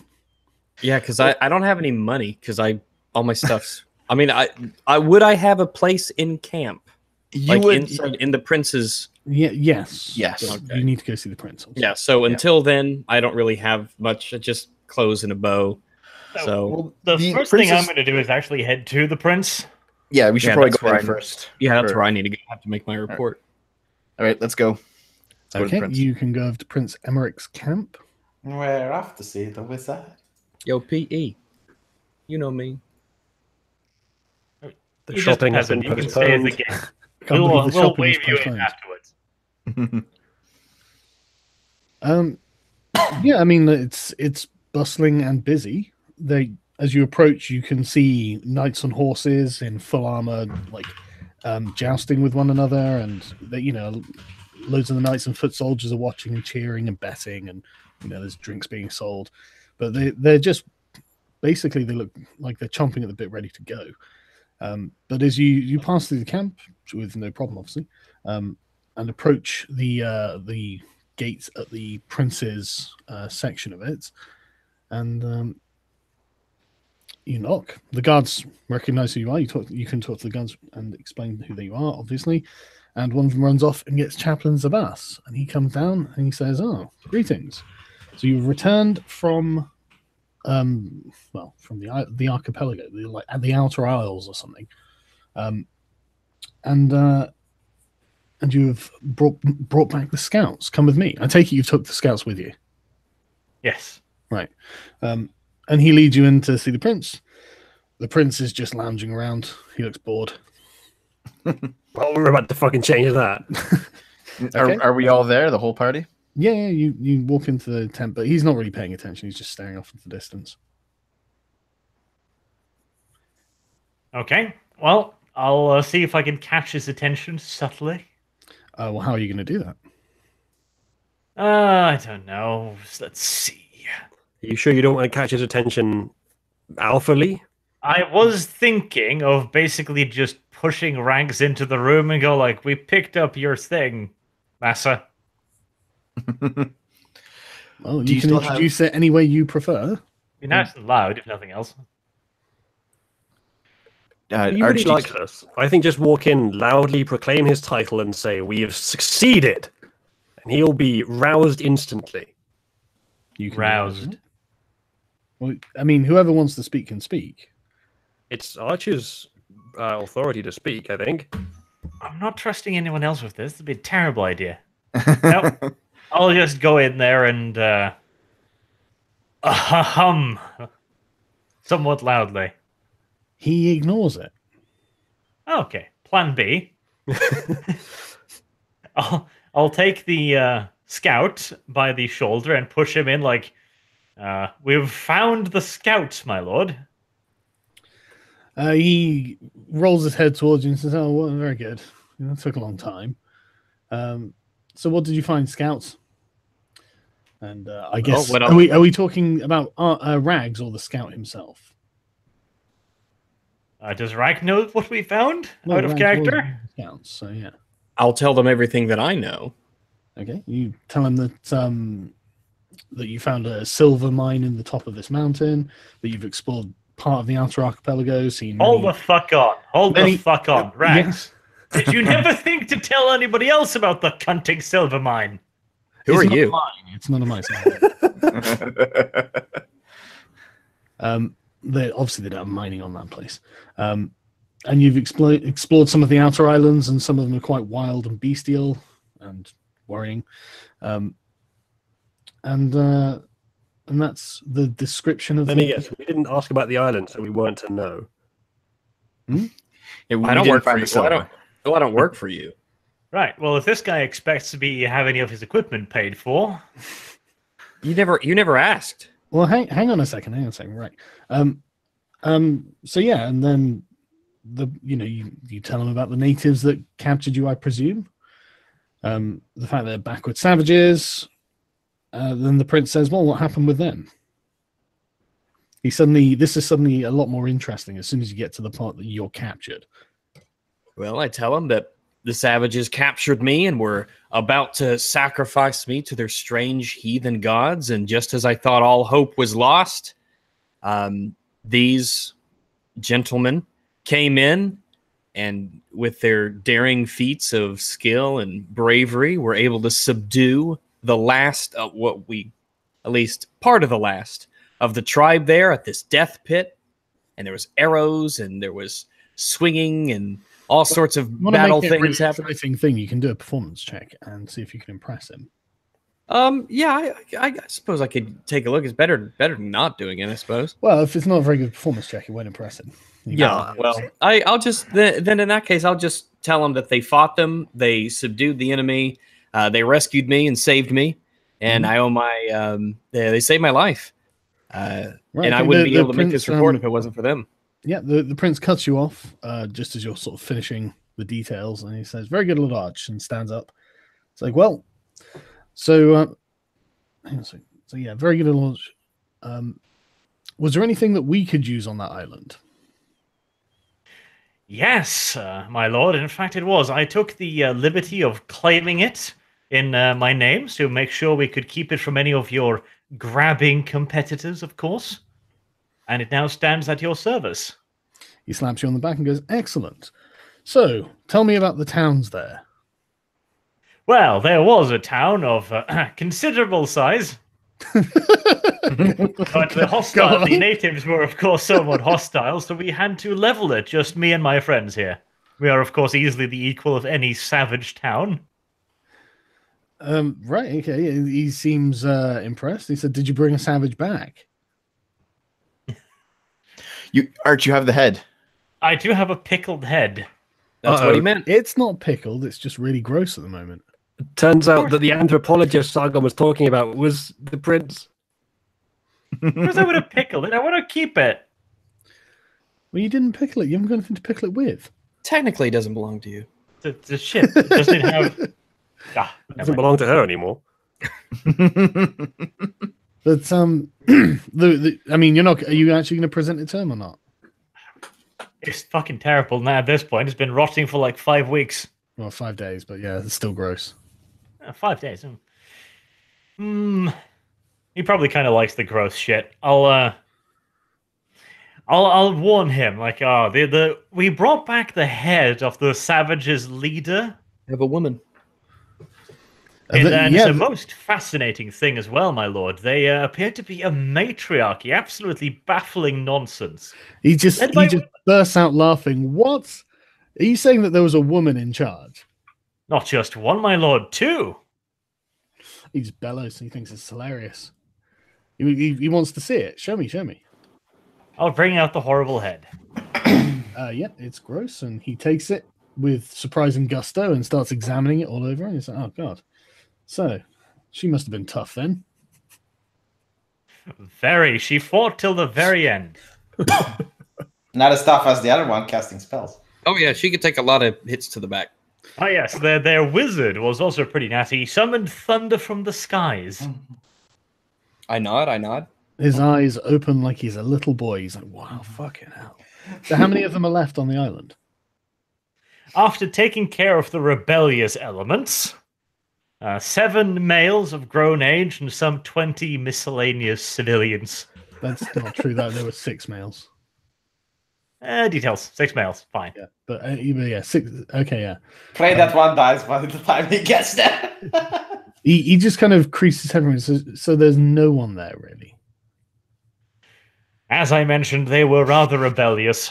We attempted, or I'll actually point to V here, like the good cleric here tried his best to convince them of the savagery of their ways and see the light of the Lord, but some people, my lord, just can't be convinced. He just kind of goes, oh, okay. So there's no one there to mine anything. There are 7, I guess. I'll be a little bit gaslight. My lord, they're complete savages. Even if equipped and guided, I doubt they would be of much use. Hunter-gatherers, scrawny things. Much better to bring in our own men and ensure that we get a efficient production rather than the mere scrubbings and the dirt that they could produce. And I'll try and persuade him of that. Yeah, go ahead. You're going to roll a crit fail. Probably. Yep. Well, to be fair, I mean, it's not even necessarily. Oh, actually, the prince does agree with you. He goes, well, yeah, but like, I don't have any men to spare at the moment. We're kind of short-handed. I can fix that. Fear not, my lord. Since I claimed it, I will ensure the operation. I'll hire some men out of my own purse. He brightens up all of a sudden. He's like, really? Okay, well, then you must swear fealty to me. I've been kind of hesitant to do it to this guy because I don't think he'll care as much as maybe the Baron, but... Well, there we go. It's now the decision has to be made, and it was a long time coming. All right, let's discuss. So basically he's saying, if you like it, put a ring on it. Yes. Basically, I mean, this is the most powerful dude we're gonna get in this situation. He is. We're not gonna climb any higher up the food chain in all due likelihood. He is undoubtedly. I mean, there are definitely some kings on the crusade, but a prince is a pretty bloody high rank. Yeah. The downside is that he has a very hands-off style of management, shall we say. Yeah, we might encounter other people who are much more shrewd. Well, so far we haven't really found anyone that would be able to weigh up for the monetary advantages, but at least the, what was it, Count? Or Baron? Baron Monver. Yeah, Baron Monver. I mean, he's not wealthy. Not like exactly. He's more caring, but I mean, compared in power, he's... Ugh. That's true. Considering that you started this campaign beating children with a rolling pin, I think you're doing quite well to be the vassal of a prince. Are you saying that his coffers are barren? And forget it. Never mind. I probably say we go with the prince, just because if he's not as responsive, but at least we know how to manipulate him. He likes just cool shit and bullshit. Mm-hmm. Yeah, you do seem to manipulate him really well, actually. He knows what he likes. Yeah. Okay, well, I mean, are you going to swear fealty? Any objections? No. No.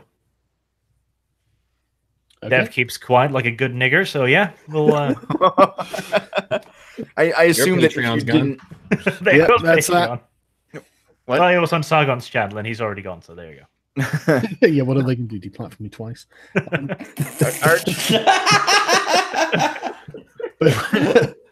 Right. Okay. Well, then you're going to have to make an appointment with the Patriarch. This is going to have to be a sacred oath. A sacred oath. Yeah, done it. Well, absolutely. And he's not going to accept a priest of a lower rank. He wants someone bloody important to oversee the oath that's being sworn. Good. I'm sure my association with V will have no fucking negative impact on this whatsoever. To be honest, the Patriarch doesn't know I did anything wrong. I mean, everyone who saw me cast shit is dead, so... Yeah. Well, the first day only gets drunk in the nearest tavern. Wait, that's not true. The entire ship. Oh, drunken sailors. Yeah, they're reliable. I mean, yeah, but you've already got these rumors around you. When a whole ship says, yeah, the things that you told them not to do, we saw them. But the rumors already exist, so I could just say they probably heard it from somewhere else. Who are they going to believe? Anyway, the prince says, are you agreeing to the prince's proposition of you becoming his vassal? Yes or no? Yes, I'll agree to it. The prince says, good. I have a meeting with the Patriarch tomorrow morning. That I want you to come there so he can oversee the oath. Can I ask? Well, actually, my lord, there is something else I would like to ask. Yeah, if I may, right? Hang on, V. He turns to you in surprise and starts looking down his nose. Yeah, this is apology. I know I'm speaking over my statues, but you saw me invoke the powers of the Lord when we were fighting the dire bear. The Patriarch has asked me to stop doing that. So, considering that Lord Arch wants to swear fealty, this means that I will also, be under you. And if you ever want to ask me to invoke the powers of the Lord, because the Patriarch forbid me, I will not be able to do so. He just kind of looks at you with glassy eyes and then turns back to Lord Arch and goes, so are you going to be there tomorrow morning? Why, of course, my lord. Excellent. Roughly 9 o'clock in the morning, but obviously he doesn't use o'clock. When the rooster crows. Yeah, like 3 hours after the rooster crows, crows. 9 sundial. Yes. Good morning to you. Right, okay. Yeah, he turns to you, Rags, and just says, he's your lord now, follow him. Okay. Certainly. No, that's he doesn't have any further use for you. So I pretty much just took on a. All right, fair enough. That's a good enough reason, isn't he? Mm-hmm. Rags, do you know if you were just a mercenary working? Yeah, essentially, I imagined this just would a be hireling. Just pretty much, he just got hired for a scouting gig. Do you get? You were technically like a servant of his. All right, that'll be fair enough. So I ain't getting. So am I getting paid for this? Yeah. No, because Archie's your new lord now. Oh, so no is the answer. Yeah, he pays you. Oh, I'm sure he will. I've already paid you with that bow, peasant. You haven't given me a bow yet. By the way, I know where we can get men to dig his mining shit. Uh-huh. The outright where we can get men. The outright town. Like, we can actually go there and give them jobs. They hate you. Oh, the people outside not the town. They have jobs. The refugees. Oh, well, yeah, they're not. Well, yeah. Okay, so he says, right, well then I'll see you tomorrow. And with that, he just kind of, points towards the exit. I assume you're going to leave? Yeah. Mm-hmm. Well, you have to give me some indication. We leave. Okay. Where are you going now? You know what we should do? Shopping. No, you know what we should do? We should head back to the camp and see if anyone has abandoned V's cult since we left. Oh, Dios mío. You're right. It's been at least what, 2 weeks? Well, I did send them a message before leaving. 2 of them. Yeah. Let's return to our camp and see what's going on. Right. Okay. Hang on a sec. I've got some artwork here. Yep. Here's another arch with the head. Savages will find their place eventually. You know, I don't get why the Priz treated me like this, because last time when we spoke, he was very friendly and kind towards me because we were fighting and shit. Like, you did some consistency with the NPCs, Sarga. Yeah, but how do you know he's a consistent man? I suppose, but it's not the first NPC that does the 180. The less that maybe he feels like the less he knows about you and the Patriarch's little rules, the better. I guess, but no, what I'm trying to say is that you should have like a mood from the NPC towards the party members. There is, V, and okay. Listen bored and obviously being a bit of a dick. Okay, no, it's fine. It's just that it's not the first NPC that does.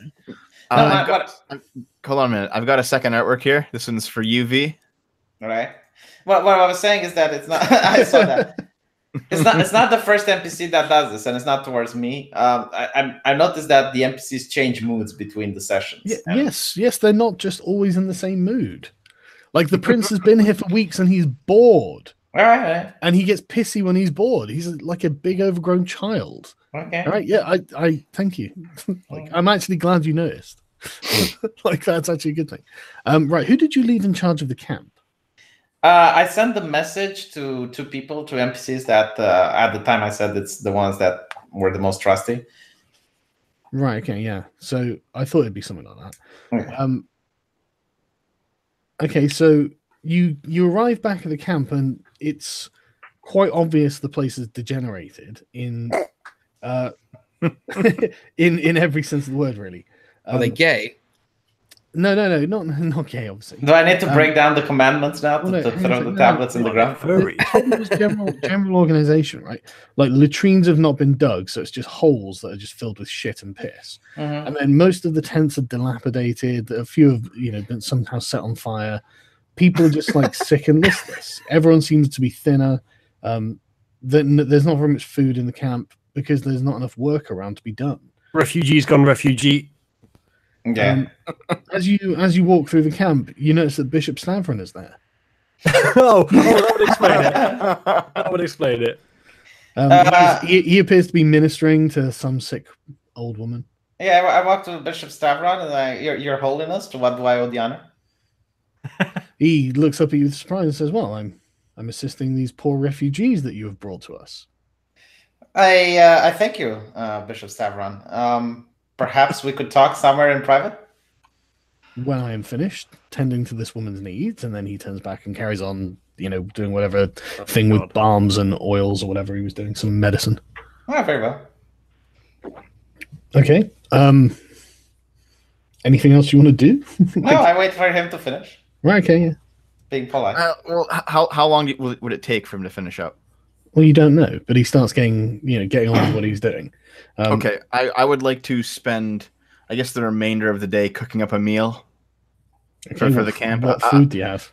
Hold on, I think I have it in a text file. We have some supplies set aside for the camp's use. Yeah, but they're all gone. Are they all gone? Well, did they gorge themselves? Because we had a lot. Well, how much supplies did you have? You wait for like 3 weeks. Oh my god, there's going to be another docs folder there and people are going to play Saga for it.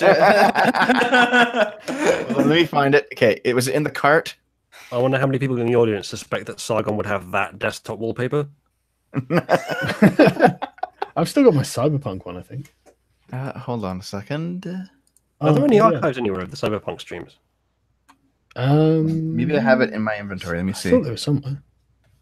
Audience, is there a complete collection somewhere? Twitter us if there is. I'm curious.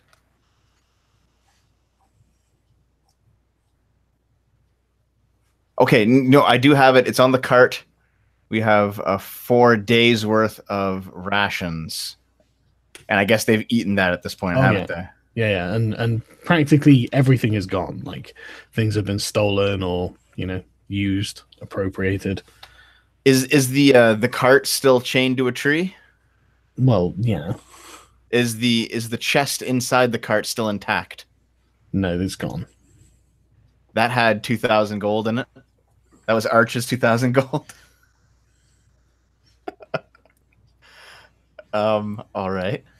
Arch, what's in the cart? Arch, are you nothing? Okay? Just like, you know, like broken shit and things of little to no value. You know, are our 4 horses still around? No, of course not.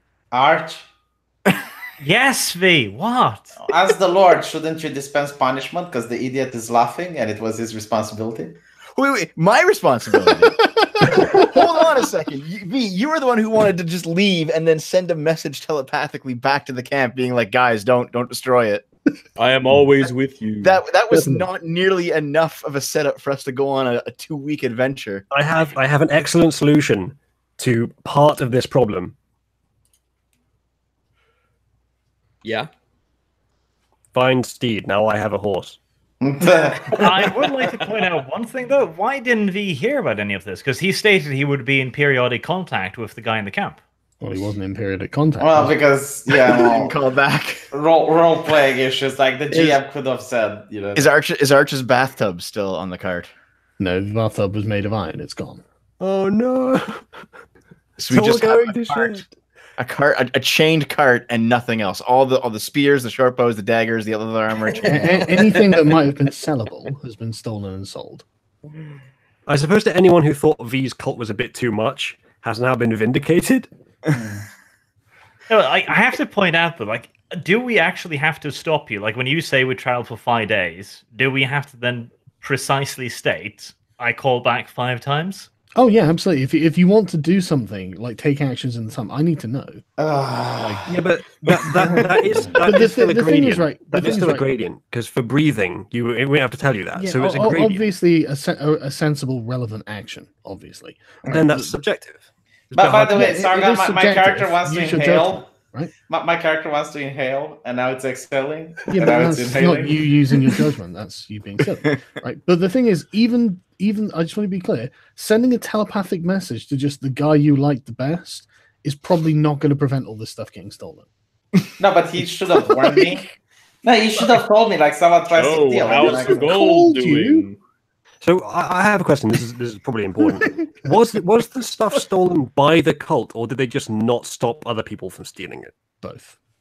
Oh, fantastic! That's even better. Fantastic. I mean, you can look around and notice that it's less populous than it was originally. How many people? Well, you can do a head count. I'll do a head count. 1, 2, 3, 4. To be fair, you have thinned the herd of the less faithful. Yes, you're down to 39 people.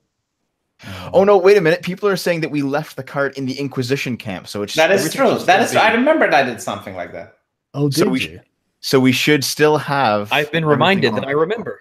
Right. Well, luckily then this is someone else's cart, and not yours. But whoever's cart it was, they've lost everything that was on it. Okay. Thank you very much, chat room, for reminding us that we left it there. I can hear Arch going. Arch is 2,000 gold. I gathered the people around. I gathered the one that remains. I get it here. Come on, Chuck, Fenric, can you help, please? Well, over half of them are sick, so they can't really. Well, I mean, some of them can, but so we went 10, 15 of them gather around. Yeah, I say that I'll pray for the Lord to heal the sick, and the illness will be gone. I want to apologize for our departure. We were on the savage land. So, first off, I want to say I'm sorry. Yeah. This is the I'm sorry YouTube video that V makes when there's a controversy. Go on. Yeah. We wrote persuasion here. So some of you might have heard. Okay, yeah, it's a marvelous performance, but it's not a persuasion check. Oh, it's a persuasion. All right. Okay. Hold on. Yeah, I think at this point, what are you trying to persuade them of? If you're trying to persuade them that things will be better. Like we went on a different island. There were savages. I told them the whole story, the whole shebang, and we fought the heretic witch that threw lightning from the sky, and we killed some unholy gods, and now we're back, and things are going to be better. Sorry, it's just really funny. Just like, and now we're back. It's like, what? Things are going to look better. Yeah. Okay. 27. And there's going to be food tonight. There's going to be food. Wonderful. People start looking up and smiling and, looking hopeful. I like food. Yeah. You get food. You get food, Johnny. You get food. Okay, so anything else you want to promise them? No, that's it. I'll wait for Bishop Stavron to finish healing. What is Stavron listening to this whole thing? He can hear you. Yeah. Does he have any reaction? He just continues tending this woman. All right. I'm reminded of the skinny guy from Pocahontas who's like, "Oh, I like gruel." So V's cult is down to 39 from 80 then? Yes. Yeah, I told them if they can find the unbelievers that left, the heretics, they're welcome to come back. They get their chance. So if you know where they left, now's the time. Okay. Can I go back to the Inquisition camp and grab the cart and bring it back here so we can start, I'll start cooking a meal for everybody using one of these. Yeah, you can do that. Okay, so that's what I'll do. I'll go to the Inquisition camp. Yeah, take you about 2 hours to do it. I'll wait for Bishop Stavron to finish the woman. Okay. Hang on a second, sorry. I'll just cook and knock off a day because that's probably going to be my evening. Okay. Right. In the meantime, Arch and Uzma, is there anything you want to do? Yes, shopping. Right. Okay, we'll do that afterwards. While they're all doing this, I've gone back to my tent. I'm gathering up all the stuff. Well, yeah, I've got to fucking sleep somewhere. Yeah, you can go to stole the tent. No. He did. No. He was birthing in. I existed in this world. But yeah, you can go back to your tent. And we could sort out the inventory later. But it's basic stuff. but no, you get bedrolls, food and stuff like this. Yeah, it's basic stuff. Yeah. Sargon, you remember how we got food and bedrolls? Yeah, but he actually has these things. Yeah, but you didn't work. You didn't. I work for a prince. Yeah.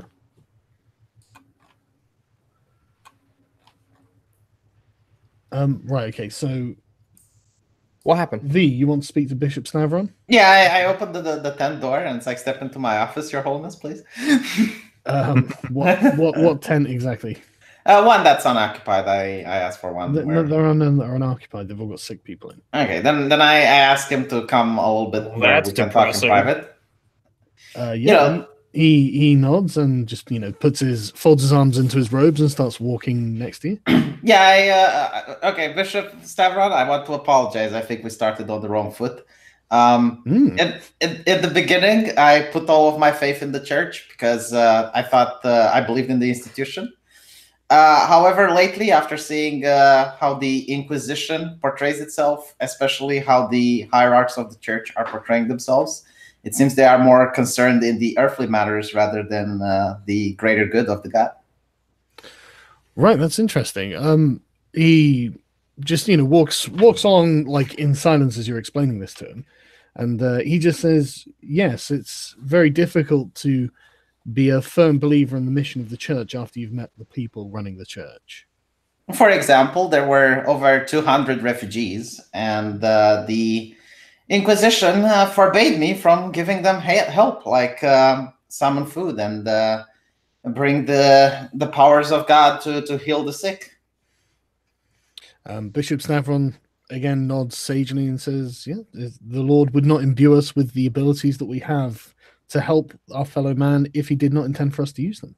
This is exactly what I'm asking myself, Bishop Stavron. Why did V's like, I know, right? Why did the divine gave me these abilities if I can't use them to heal the wounded and to heal the dying? The bishop just shrugs and says, "Well, we have to accept the Patriarch's interpretation that this is his ineffable will." Absolutely. However, I did speak with Devo recently, your monk, and I find your interpretation of the scriptures very interesting. Yeah. I like what this is what happens. The Patriarch bans you from his Discord server, and look what happens. And if you ever need some divine miracles on your side, I am more than willing to pledge my support because I do believe your interpretation. He holds his hand up and says that there is no my side. I am willing to obey the Patriarch in all things. By the way, I was forbidden to using my miracles, but if you ever need them, yeah. Well, V, do you have a shovel in your inventory? No. Hang on. He just holds up his finger and says, "No. I'm a willing servant of the Patriarch, and I am a devoted member of the church." And he says, I'm not against our own religion. No, absolutely. I did not mean to come off like that. It's just that I do believe your interpretation is correct. He nods. And says, "Well, I think that because of my interpretation, I need to get back to healing the sick." Oh, absolutely. We could speed up the process if you want. I mean, maybe I should show him that I can actually do it. He says, "Well, you've been forbidden from doing that." Well, I would you hold on. Would you look that way for just 1 second? Yeah, no, I will say, well, would you go and tell the thing is, like, I want to show that I'm willing to be on his side, and in order to do that, like a certain act of disobedience might persuade him that I am legit and I'm not just a rat working on behalf of the church. Yes, V is right about that. It's risky, but it's like joining the mafia. You have to kill someone in order to join. Yeah, we all want to be part of the mafia. I mean, like, what he doesn't look like he's trying to dissuade you. He's just saying, he looks like he's deliberately saying the thing that he knows he has to say. Yeah. I'll tell Bishop Stavron. It's like, well, would you? Let's say, I would tell the Patriarch if you want. How would ask him? How would the Patriarch know, Your Holiness, in this situation? Like, people are dying. Bishop Stavron just shrugs and says, "I wouldn't know. I'm too busy just trying to heal the sick, and I'll be back tomorrow to carry on doing the same." Nah, I don't think there will be anyone sick by tomorrow. I have a feeling. Okay, and Bishop Stavron just smiles and says, "Well, wouldn't that be a miracle?" It would definitely be a miracle from and turns and walks away. God, who fucking wrote this? Ryan Johnson. But right, okay. I think I made a friend today. Yeah, well, he's interesting. Unless the proper Patriarch and the Inquisition come by tomorrow. Bishop Stavron's told us all about you. You mentioned you had a huge chest of gold. Okay, well, I go back to the camp. I look to the most sick people that I can find. The 3 people that look almost dying. Yeah, well, then in the tents where the sickest people are. I asked for the faithful to gather around so that we can form a circle, so people from the outside can't see what I'm doing. Well, it's basically you're in a tent. tent. Yeah, but you're in a tent. Oh, I'm in a tent. Okay, bam, bam, bam. I thought it said lesser restaurant for a second. I'm like, that seems full. He has spelled restoration slightly wrong. I was like, man, I'm hungry. Ooh, Papa John's. Right, so yeah, okay, you can cure 3 people of their diseases. They almost immediately start feeling better, and they thank you profusely, start praising you as the one true prophet of the Lord. No, I told them, no. I'm not a true prophet of the Lord. It's just that it's a miracle.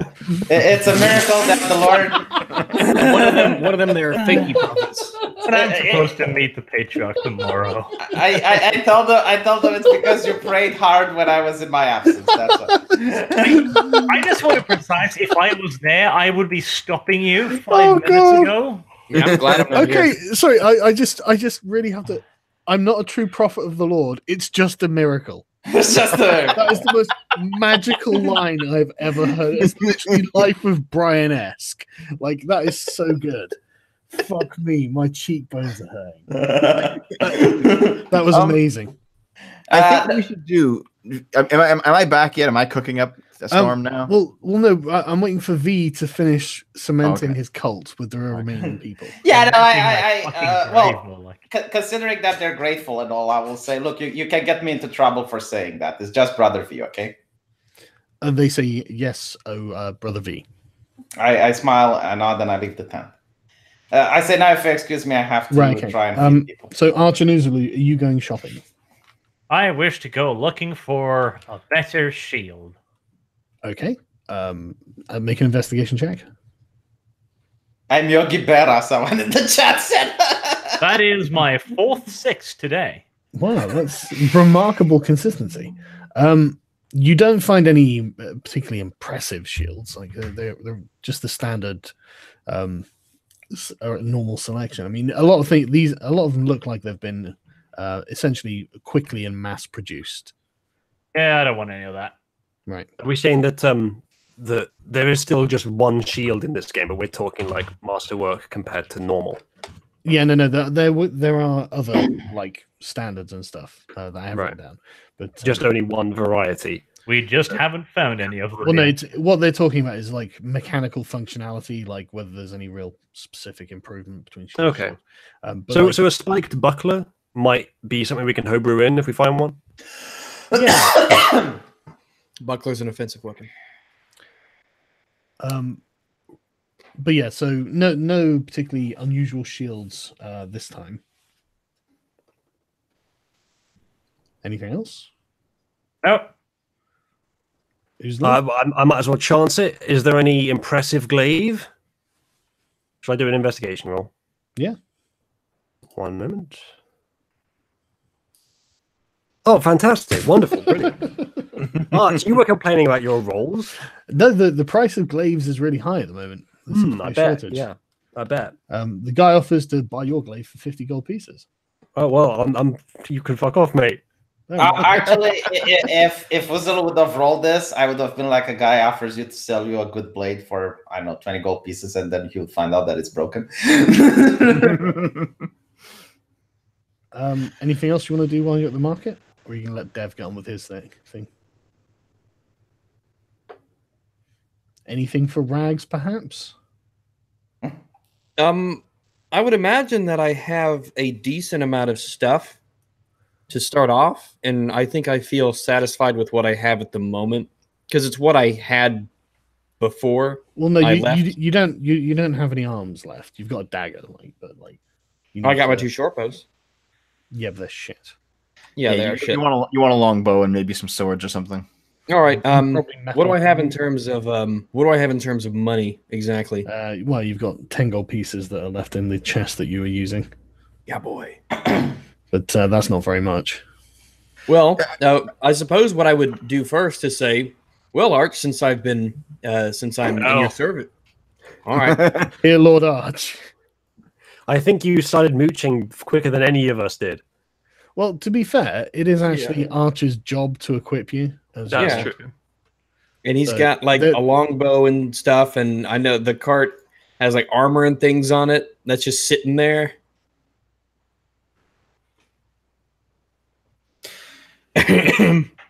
Rags, what did you actually have in your tent? It was a bedroll, I guess a tent. Well, yeah, a bedroll. I'd imagine like a couple torches, just basic stuff. You should probably like quantify that and put it in your inventory. Yeah, I could do that now. Yeah, let me just put a couple torches. Let's see. How about you just let Sargon tell you what you have? Because this will be a lot of assumptions, and Sargon will say it all wrong at the critical point. You can hear me saying it out. Yeah, I think.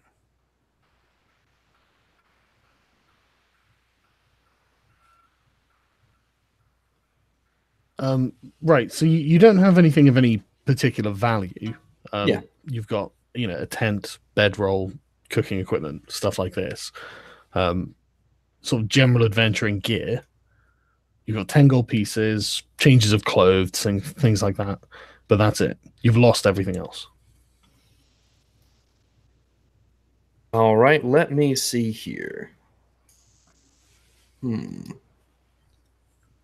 Yeah, what I'll do is I'll go to let me do an investigation on the market. Well, again, Arch, I'm not getting a longbow. The Ranger's not getting a longbow. Or put it like this. Later on in this campaign, we're going to earn money. Would you like to give me 75% of that money? Why? Tax. He's already your servant? For what? So I should be able to take his money. Yeah, but this is why you have to give him money. You got to give me take his money in the future? No, if I don't get anything, Yeah, if I don't get anything back, that's just called robbery. Yeah, to be honest, like lords would actually pay their servants. That's why they're lord. So I'm gonna start paying members of the party. Well, yes, if you want to be the lord. Seriously, right? You should be the treasurer of the party. Yeah, but I'm not. Why not? All I'm just asking for him to agree here is what you're saying is natural. So if he just said yes, that would be the state. Okay, hold on. Let's streamline this so we don't have arguments in the future. The worst cancerous way. We do not have a treasurer. We've had individual money. Yes. Okay, but you are the lord of the party. Yeah, Sargon. Let's talk about out of character for a bit. Okay. Yeah. In order to streamline this and to make sure there's no arguments, I strongly advise we share the gold equally and we don't have a treasurer. Otherwise, you'll just have arguments after arguments every time there's a shopping session. Arch won't. I don't trust him with my money. Quite frankly. Yeah, that's what I'm saying. Everyone should have their individual share of whatever we get. Arch, the question is on you. Are you going to be a good lord and actually give these people money? Like, I'm ready to pull my weight, but I would you've literally got like bows and stuff lying around. But you do not trust me with your money. You won't give me anything. Hold on a second. Arch, you fully equipped Bartholomew and Martin, both of them men working under you. Yes, because they were my NPCs. Hold on. Which is what I'm saying. Like, Sargon, out of character, can we just have equal shares? Well, you've got your own inventories, but like we do. We all have money, but we have 2,000 gold in a locked chest on the cart. Yeah, but that was for the army. I'm not exactly looking for wealth and riches here. Hey, this guy's he's a scout, he's a ranger. We've got longbows sitting around, arrows, some basic armor. Like, if he's going to be a member of our party, I would think even if Arch wasn't, like our guy in charge, I'd be like, we should probably equip our party members with things so that they could be most effective. All right, here it is then. Here's the conclusion. Arch, if you aren't willing to agree to maintain the sort of roughly equal shares distribution that we've had in the past with Rags as well, if you aren't willing to accept that, then I will simply pay for some equipment for Rags, and I will ask the others of you to chip in. Rags will remember this. Well, I also but seriously, you're asking for me to be the treasurer. No, I'm still maintaining individual. Even if let's take money out of the equation. Money and equipment can be two completely separate things. Like, we can keep control of our own money, but because a new adventurer has joined the motley crew, it just seems like it would be most advantageous for you I be equipped. We have 2,000 gold in a communal chest. Let's just use some of that and not actually use our own funds. Why don't you just chip in? Yeah, you all have just 5 gold each or something. No, Arch wasn't willing to accept my offer, so we'll buy him some equipment. Dev and V, you agree to chip in a bit to buy him some equipment? Yeah, sure, I'll give 5 gold. But we have this chest of 2,000 that's none of ours. It's just all of ours. It's just the army's gold. We'll use that too. The army is smaller now, after all. Like, I would appreciate some gold, absolutely, but really, my arrows and a bow that isn't a crappy tribal short bow. Well, that's what we mean. We'll get you. Like, I don't want to just give you money, Regs, but I think we should be able to reach into this locked chest, Arch, if you're willing to open it up, and then we can buy Rags some stuff. That's what we should do, because that's what we did for Fenric and for Martin and for Bartholomew. I think I can guess what Arch's answer is going to be. You got 10 daggers and 12 leather armors and chainmail and spears and fucking bear cages and bathtubs and this shit. I haven't even said anything about the army chest. What I'm objecting to is using my own money solely for another player that I'm going to have no control over. That's going to get the same cut. That's not what it sounds like. Army money, I'm fine with that. It sounds to me like you wanted to ensure that he didn't get the fair share of all the goods, that he would give you most of it. Because you have the opportunity at the moment if I'm to get power to pay him, then I'm not going to be expecting to go like, okay, yeah, you're on the same level as everybody else. I'm not paying any of you. Okay, let's just use the army money. Let's just use the gold in the chest. We're arguing a different argument than me, Uzaloon. I can't help you. But that's not necessarily my fault, is it? Guys. Okay, Regs, if you want to go, you might as well go to here. I will roll up with the cart since I haven't gotten back yet, and I'll say, Regs, let's go shopping. Hop in. I have the chest. Get in, bitch. We're going shopping. I hop in the cart, noticing all of the weapons and armor lying around me, and I say, shopping. Okay. Well, what's in the cart? Can Rags not take some of that? Yeah, it's 12 leather armor, 1 chainmail, 10 daggers, 9 short bows, 3 spears. Well, is anyone going to stop you taking any of it? I'm insinuating, Well, first of all, you should really have a longbow instead of a short bow. Yeah, we can buy one. We can buy one of those. Doesn't one of your guys have a longbow? Doesn't Arch have a longbow? Yeah, but it's his longbow. Like you should get your own longbow. It's on his own person. Yeah. All right. Oh, okay. Yeah, I need to go get a longbow. So let's go look for a longbow first. Well, we need Arch because Arch has the key to the chest. You coming along, Arch? Okay. Okay. Let's roll. So that's an investigation. Yeah, you can go to the market. What are you looking for exactly? A longbow.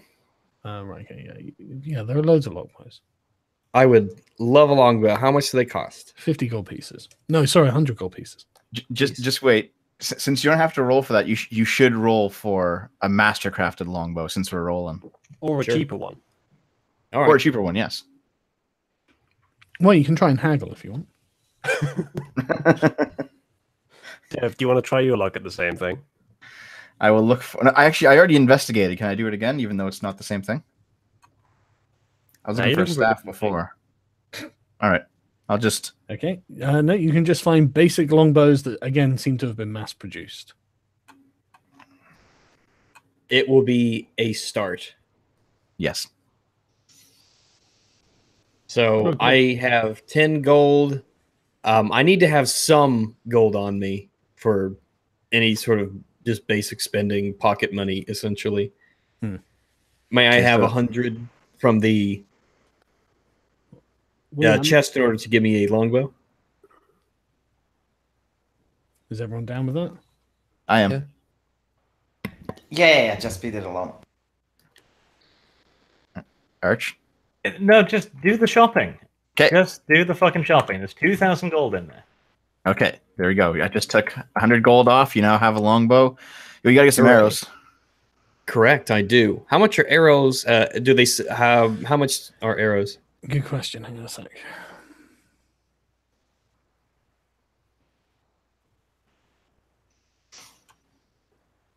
I have no fucking idea. Has anyone got a weapons list? I'm finding like ones that aren't. Because I'm on the roll. The Roll20 has a D&D 5th edition compendium. If you use that, but I can't see. Send me a link. Put the link in the thing. All right, let me copy this real quick. Range. LFR. So that's. I'll just put the link to whatever it is in the side chat. No. All right. There, you can look up whatever you need. On longbow now. So basic iron arrows, that's 1d8. So there you go. Yeah, that's fine. Oh crap, I don't know how much they cost though. I need the basic price of them. Let me find it. 1 gold for 20. Basic price. Right. Okay. Well, then it's 2 gold for 20. There are actually a range of arrows you can get. Do tell. Well, they're. I mean, a basic leaf-shaped iron arrow is the basic arrow. But you can get armor-piercing steel ones. You can get broad blade leaf ones. So I imagine. So iron arrows are the default. They just use the bow's damage. Yes. Unless modified by their arrows. So that's fair enough. Tell me about these iron arrow. There are these armor piercing. Just extra damage on stuff like that. I think I'll change it from the damage dice to just a bonus damage above the standard ones. I'm just going to write this down. But So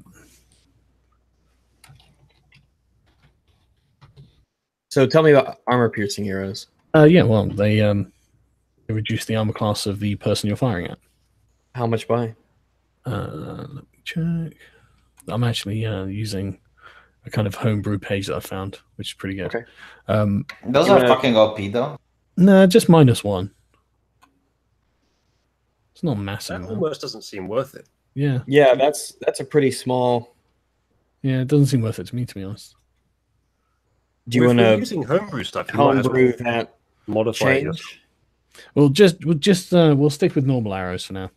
All right. So yeah, give me so that it's two. I'll write something up, but like, yeah, it's 2 for 20 arrows. Yeah. Then I'll spend. Give me. I'll take. How many? Actually, do you guys have arrows in the cart? No. Then I'll go ahead and I'll buy 5 gold worth of arrows, so 50 arrows. Yeah. Oh no, that's not 50 arrows. Just asking if they have hollow point arrows. No, but no, this is something that was quite important actually. Yeah, I'm sure you could get really creative with arrowheads if you want to, but well, it's not that they have different functions. For now, it's 2 gold for 20. So, not to buy them in packs of 20. Quivers of 20. Yeah. All right, then I'll just round up to go to. Well, I've already got 9, so just 4 gold for 40 arrows. Okay. So, take 4 gold from the thing. I now have 49 iron arrows. Yep. 20 backup flints. Mm-hmm. So, do you want to do the? Well, oh, you mentioned broadhead arrows. Is that a one you could stick with the way it is? No, we'll just call the normal iron arrows broadhead ones. But you could get armor piercing arrows if you want. They don't seem quite worth it. They don't. But did you get the bow as well? Yes, I have the bow. I have the longbow. 2 short bows, 49 iron arrows, 20 flint arrows. Okay. Do you intend on getting any melee weapons? Let me see. Yeah. How much is a short sword? Good question. So maybe a dagger might suffice because I don't 20 gold pieces. You have a dagger.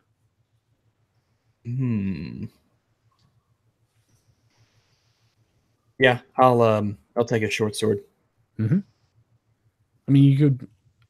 Is it just a finesse weapon you're looking for? Well, I believe so. A short sword's finesse. Yeah. Yeah. What's the damage difference between a? Let me look up a short sword and a dagger. D6 to D4. Yeah, I don't see myself being in melee combat much. I'll just stick with the dagger for now. Okay. I mean, I can't believe they don't have short swords on the cart. So. Well, No, we don't. That's strange. We have spears and daggers and short bows. Right. Okay. Can you wear the one chainmail that we have? I have the thing up. It says light armor and medium armor. Is chainmail medium armor? Let me take a look. Or is that heavy? Let me find it. Yeah, it's medium. Is it chainmail or chain shirt? Chainmail. Oh, Chainmail is heavy armor. Yeah. Okay. So leather armor would be the one that you have here. So leather armor is light armor, armor class 11. I mean, don't get me wrong. You could go and buy. Could. Armor. Yeah. What's a good light armor here that you guys would suggest for a ranger? What's your dexterity modifier? My dexterity modifier is a. Let me look. I gotta find it. It is 3. Right. Okay. Well, studded leather gives you 12 plus your dexterity modifier. On medium armor, the maximum dexterity modifier you can add is 2. So scale mail, well, half plate gives you 15. Well, studded leather is So it's 17. 12. Yeah, plus your dexterity modifier. So that's 15. So that's pretty good. But the half plate starts at 15, and so you'll have 17. That's pretty. Is it more expensive though? Very much more, yeah. I thought it might be. Yeah, I mean a chain shirt would give you 15 total. Scale mail would give you 16 total. Hide would give you 14 total. A breastplate would give you 16 total. Well, it looks like the leather's 15 total. So the studded leather is 15. So it's probably, I imagine it's not too expensive. No, it's 90 gold pieces.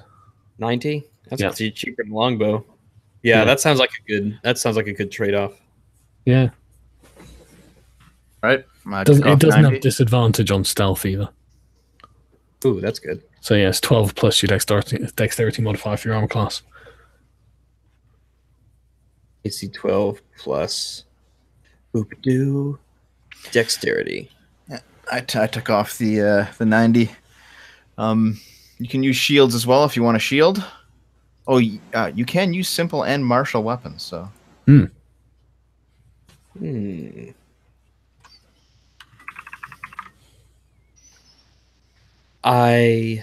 Martial weapons. Let's take a look here. Here's a link. Sorry for the shopping, chat. Simple club, dagger, great club, hand axe, javelin. Yeah, but they're the simple weapons. If you scroll down, you get martial weapons.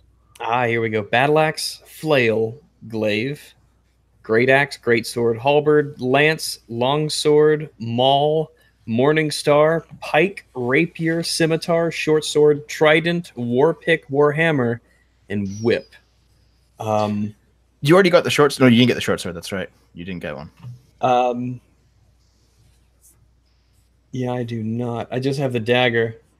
Daggers are also thrown. Huh. 1d. You have a bow, though. Yeah, that's true. That's true. But video games taught me that daggers are insta-kills. They are not insta-kills. Well, I am afraid. I'll be writing you a strongly worded email. Yeah, I guess for something that my character... I mean, something that's finesse. So when it says properties finesse, does that mean that it adds the... No, it means it uses your dexterity modifier, not your strength modifier. Oh, okay. So you can do that. Scimitar, short sword. What are the differences? 1d6 piercing with the finesse, that's light. Trident is thrown, but I already have a thing. Whip, finesse, and reach. It's D4. Oh, 1d4, yeah. I mean, a rapier is 1d8 piercing with finesse, so that might be a good one to go for. You could go like rapier shield for your melee fighting. Might not be a bad idea. Yeah, let's look around for... If you're not using a shield, why not just go two-handed weapon? Are there two-handed weapons that I could... I'd like to use finesse, but I suppose if... Because I think my strength is just average. No, my strength is a +1, actually. I have a 1 strength modifier. Yeah, not great then. Yeah, but I guess I'll probably stick with a rapier. Are there no two-handed finesse weapons? Nope. I don't think so. That's interesting. I thought that the quarterstaff might have been. The 3 finesse weapons are rapier, scimitar, and short sword, and whip. And the simple ones are... There's not even any simple melee weapons that use finesse other than dagger. The reason that the quarterstaff is finesse is because I'm a monk and I'm using one. Right. Okay. All simple weapons have finesse for me. Right. Okay. Okay. Well, yeah. Just you can find a rapier, or a scimitar, or a short sword. Let's go with a rapier. Okay. 50 gold. Rape culture.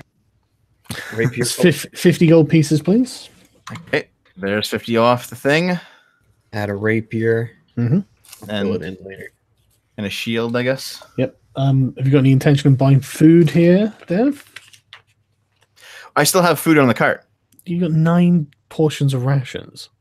I have 3 days worth of rations that can feed an entire army. Right. Yeah, but that's okay. But do you want to use those? Yeah, I'll be using one of those tonight. I had 4 actually. I already knocked it off for my cooking tonight. Right. Okay. Okay. Well, if there's nothing else you want to do, you can travel back to the camp with your cart. There are other things. The shopping is not over yet. Oh God. Okay. First of all, go on, Dev. Yeah, sorry, Regs. You getting a shield too, or are you just going to stick with the rapier? I'm actually looking at. Apparently, there's 1, 2, 3, 4, 5, 6, 7, 8 kinds of bucklers. Here, while you figure this out, I got some artwork to show. I have some artwork to show off. Here's us finding the cart. It's lucky. Here's Arch discovering the silver mine. Silver. He looks like Sylvia Cortez's picture from the newspapers. Oof. I tell you, that was amazing, wasn't it? And here's V talking about miracles. I love that. It's not a miracle. It's not. I'm not a prophet. It's just a miracle. It's fucking amazing. I hope the guy gets the hint and keeps his mouth shut. He's not going to get the hint. No. But right, okay, what shopping are we doing, Easily? Right. Well, firstly, there was a suggestion from chat that, Rags, you could get some sort of poison to dip the arrows in if that's in the game. They probably are poisons. Well, that's to consider. I think that's a rogue class ability, though. Okay. It's not a rogue class ability, but you can't just buy them anywhere. You have to like find a specialized place. I was going to say it's unlikely that it's going to be in a market. Do you do poison? The other thing is, there's two things I found on the island, which I didn't remember myself. I had to be reminded both by my character sheet and by chat. I found a signet ring and a very sparkly short sword. Now, I'm curious to, not at the shop, but I'm curious to find if anyone knows what the signet ring is. And for the sword, I'm curious to have it evaluated by some shopkeepers, see what they would give for it, just to get an idea if it's value. So could I do an investigation roll for that? Yes, of course. Let's do the short sword one first, because it's easier. Yeah. No, I probably won't do the signet ring here, because no one here, like, this isn't the place to go to find historians. Yeah. Yeah, I mean, you don't have to do an investigation to get some shopkeeper or stall owner to evaluate the short sword. Okay. You get offers of 35 gold pieces, 40 gold pieces. I thought I had a picture of it being sort of jewel encrusted, but it's not that good. But okay. It's a masterwork short sword, so it's definitely an excellent sword. All right. Well, it occurs to me that I could have mentioned this to you, Rags, while you were looking for a one-handed weapon. Yeah, but so he's actually got a short sword that gives you +1 to hit. So yes, and some of these bucklers are actually kind of interesting. I don't think this game has different variations of shield. I think you either get like a good or a bad shield. Yeah. Well, no. Yeah. Actually, you could get again a Mastercraft shield or something. Yeah. That's so bucklers are not a thing I could get. Where are you seeing them? On the wiki that you linked me. Oh yeah, no. Because what I've sent there are because if you see it says shield. Okay. Where am I? Yeah, on the armor one, it's just a shield. I guess that's some homebrew stuff or something, because these are the official weapons and armor. Yeah, this is something that we've talked about a few times. There's homebrew pages, and maybe I'll create one. Okay. Yeah, so we've got it all categorized. So that actually makes sense. So I would like to redo their weapons on this. The weapons are shit. There's actually not a shield on the page you linked me. It's on the armor one. Sorry, I should have said that. Let me go to armor then. Yeah, no, I'll go. Usalu.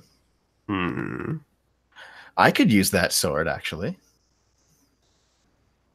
How so? Do you really have the goal to cut someone? I do, when I have to. I disagree. What do you mean you disagree? I'm a catchy V. At least he fights occasionally and he uses finesse weapons. Does V fight occasionally? He seems to cast spells. Yeah, that's true. And occasionally they even help us. It'll be a backup weapon. My martial arts ability will allow me to roll, even though you have a 1d6 +3 for that short sword. It'll become a 1d8 for me. So it will be better. It'll be better than my walking staff because I still get the +3 from it being a mastercraft. And the only place he's going to use that sword is against us when we tell him that we need to kill someone. I might as well grab it twice anyway. There's no more restrictions anymore on monks' weapons, are there? Yeah, no, he can use it if it's according to his class. I can only use simple weapons. Isn't a short sword or something? No, I can use simple weapons and short swords. That's the one martial weapon I can use. is a short sword. Oh, is it short sword and okay? Well, Yeah. my idea with the short sword was that it would replace my hand axe as my weapon I use with my shield, which does happen sometimes. So at the moment I'm going to hold on to it. But if anyone wants the hand axe, they could ask. No, that would end up being the same as my staff. So yeah. Take away 20 gold. I'll get a shield because it's only 20. It adds 2 armor class, and there's no disadvantages. Okay. Yeah. And at some point, I'll need to find somewhere to have that signet ring looked at by someone who can not roll a very low value on their history. Okay. Are you done with the market? Do you wish as far as aid goes, do I need to get like bandages or anything along those lines? You've got poultices. That's not a good argument for not getting self-healing stuff. I do have poultices. I can make one of those. Yeah, you can make those. So, but I need anything else? I guess that's enough for now. Let's see: longbow, dagger, rapier, shield. Got the studded leather armor. I'm trying to think if there's anything that we might need. Huh? Rations. I know Dev says he has lots, but it might be worth having your own. Yeah, you should probably have like 10 of your own, just in case we're on the road without the army. All right. How much? How much are rations? Yeah, for a day's worth of a week's worth of food is 1 gold piece. Like I'll take 2.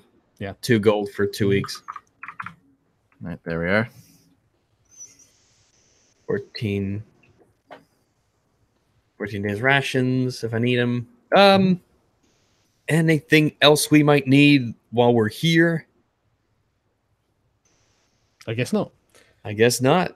Yeah, no, just a bit more shopping to do. Just a few more requests. I'm kidding. Okay, you're heading back to the refugee camp. Probably. Yep, I'm gonna go back there and cook. That's my evening, is cooking a meal for everyone. Okay. Right. Yeah, you head back to the refugee camp, and everyone looks bedraggled and tired and hungry, and it starts raining. Aren't they happy that I'm actually there and doing shit? Sure, but they're in a pretty dark time. They're suffering. And I assume we've rested to get our health all back. No one's rested. No. On the ship. Right? Oh, on the ship. Yeah, sure. But like not okay. Let me just put my health back up then, because I'm a little bit low. Yeah. What is Fenric doing? He's helping people as are archers to servants. Okay, I would like to take a ladle and a pot and bang them together over my head and say, "I'm making food. Don't worry, guys. Give me a bit." Right. Okay. People cheer. Food. But then they're kind of disappointed because they've got to wait for ages to eat, and you're cooking trail rations. Like, I have rations and spices, so I can make them taste good. Yeah, but you can't really make a dinner out of those. Well, I have an ability that allows you to make a good dinner. Yeah, but you need ingredients. These are not ingredients for a good dinner. We don't need ingredients to cast magic, but you need ingredients to cast food. Yeah. Can't V just summon? I can. Yes, he can. He absolutely can. The prophet, who is not really a prophet but still just creates miracles, can indeed do that. Is there a tent that's unoccupied? Look, people are dumb. He just goes into this tent and comes up with a handful of loaves of bread and fish. No, hold on. I'll go to Brother Fenric. Brother Fenric can come here a little bit. Yeah. Don't worry, guys. It's not a TARDIS. Yeah, and I go like... just a miracle. Yeah, listen, man, the people are hungry. The people are hungry. We need to give me some space where I can conjure some food for people not to see. Like, can you make that happen? Conjure all over my face, Daddy. He just looks and goes, well, where? Well, I don't know. That's why I'm asking you. Like, some tent, some place where people cannot see me do this. Like, yeah. Probably not. I think you're going to have to go out into the woods or something. I don't know if Jesus was ever this shady in the Bible. Yeah, well, I'm gonna go to the Inquisition and just do the deal that I have with them then. Now, here's what we'll do, V. I'll set up my tent in my cooking area, and I'll take the credit. I've cooked a miracle. Right, then find some empty boxes, Fenric. You know, just gather out from the camp some empty boxes, some empty pots, and we will pretend that the food was in there from the beginning. Come on. Okay. The cart has empty 4 large crates, 1 small crate, and 5 barrels in the cart. You can use those. I don't know why you needed Fenric at all. Okay. You just like let him in on this. He's like, oh, okay. I need Fenric to roleplay because I can't roleplay with you guys. So if you don't mind. Yeah, well, no. Fenric says yes, master. How do you know you can't roleplay with me? It's not master, but brother V. Well, yeah, but he calls you master. Please stop calling me master. Arch is master. I'm brother V. Okay. Yeah, but you're his master. Arch is his master. Okay, stick to the titles, Fenric, please. I'm asking you. Okay. Just go behind the cart, V. Go behind the cart. Yeah, let's go behind. Right, so you're gonna go behind the cart. Try doing a bit of a stealth check or something like that. Yeah. I'm imagining a scene where you can see some of V behind the cart, and he's just rubbing his hands together, bent over, and you can't tell from the other side of the cart whether he's crunching food or doing something else. Okay, that's pretty good stealth, actually. Hang on. I walk it like I own the place. You know, like that's the opposite of stealth. No, it's just acting naturally. Okay, so you don't see anyone. You think that nobody's got their eyes on you, and you try and slip between 2 tents towards the back of the cart. Hold on, I'll actually try to. But you find a starving orphan. I'm looking around to see if anyone's looking. There is someone looking, actually. Who's looking? It looks like a man, perhaps in his 20s. He doesn't look like he's from the camp, and he's just nice. No. He looks like he was helping some of the people in the camp and just doing whatever he can to try and dig a latrine or whatever. Oh, the fuck's your problem, mate? What are you looking at?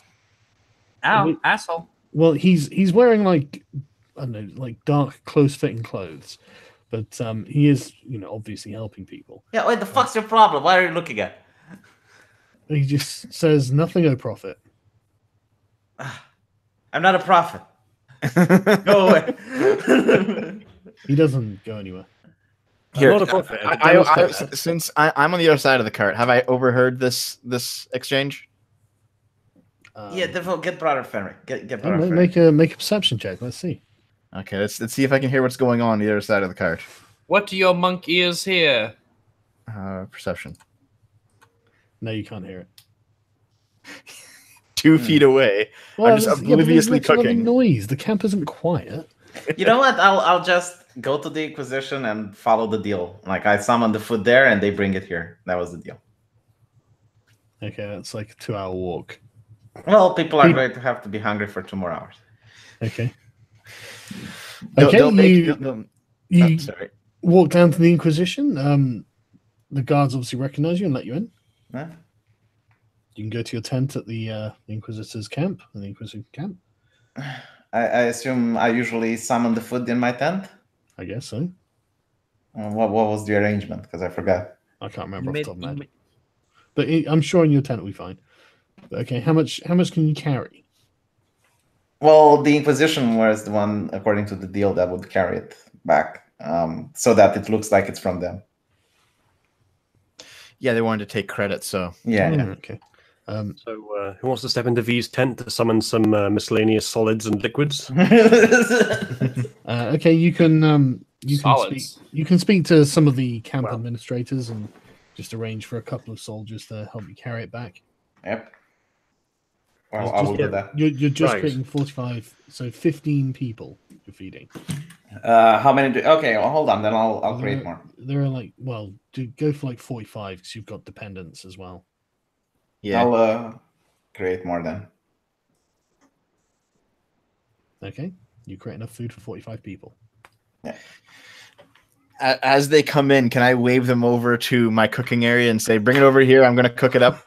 Gotcha. It's like 9 o'clock in the evening. I'm cooking. Bring it over. There's a listless cheer. Oh God, please feed us. Did any of the Inquisitors spot me? Like, did anyone want to talk to me or something? No, none of the Inquisitors stopped you. Please, sir, we're so hungry. You didn't go and see any of them. So. Dev spent the whole day telling the orders assembled beneath him. Don't worry, guys, this is going to be amazing. As soon as I get some ingredients, I will cook the best meal. Look at these spices; they're going to be amazing. All we need is some potatoes, some beef.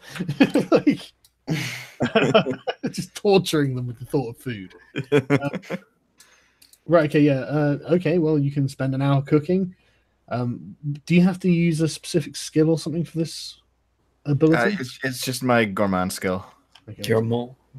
Yeah, hold on. I want to talk to Fenric, and I point to the guy in the black robes, and it's like, look, Fenric, this guy, I don't know him. Looks suspicious. Can you keep an eye on him? Well, he's gone by the time you get back. Well, I describe him to Fenric. It's like if you see a guy that's in black robes and looks like He's this. not. He wasn't wearing robes, but okay, Fenric will look out for a guy in robes. Yeah. Well, no, my character describes what he saw, right? Like he describes the action. Yeah. Fenric says, "Yes, brother." Yeah. Right. Okay. So during rest, you can prepare and serve a meal that helps you and your allies. I mean, which one are you doing? I'm using the proficiency with cook's utensils, so I get a bonus to any cooking that I do. Oh, right. Okay. Okay, we'll make a proficiency check then. All right. Let me look up how to do that because you've never done it before. V is Rasputin with real powers. Basically. Oh God, the first link in looking up is from Kotaku. Okay, give me a second. I'm gonna keep scrolling. Well, what check do you need to make to cook food? I'm looking it up. I don't know. You never made the check before. Yeah, you usually just let me do it. Yeah, I know, but I'm going to make you make a check now since there is actually a check involved. He's being autistic now. Yeah. Can we turn down the autism? Can we turn down the autism? Well, you want to make a particularly impressive meal. Well, performance, I guess, would be. Well, no, slice of cuisine. Apparently, a full cooking, a full round of cooking is 3 checks. It's preparation, which can be dexterity or wisdom; execution, which is intelligence or strength; and plating, which is charisma or constitution. Well, yeah. I mean, fair enough. You don't want to send that stuff out looking like shit. Yeah. Well, okay, Dad. He's going to bring it right back. He's like, I can't give this to the guests. You decided to do the gourmet meal. Okay, so I will do the prep work first. Yeah. Let me just. Okay, so which one was this? How the food's prepared, right? Yes. So broadly, it's poorly prepared, right? Next. Okay. Then execution, I guess, is the actual cooking. Cooking, yeah. Okay, that's intelligence or strength. What do I have? So you didn't wash it properly, or like what? Yeah, it's not washed properly, badly cut, lumpy. Okay. I love the idea of using strength. Ooh. Yeah. Just bash the food and just drop the potatoes. Okay. It's cooked to perfection. No, I guess if like you're stir frying and you're moving like the ladle fast or whatever. Yeah. Yeah, but you've if you're doing it in a pounded this good way. into a fine paste, yeah. So Okay. And then plating, charisma or constitution. Oh, good luck with that. It looks terrible.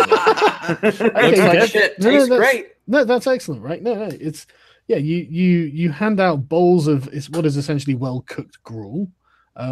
Everyone's thrilled with the fact that they get to eat. Nobody thinks you're a gourmet chef yet. Maybe you can prepare and serve a meal that helps you recover or something, just to make it look good. Yeah, now do dessert.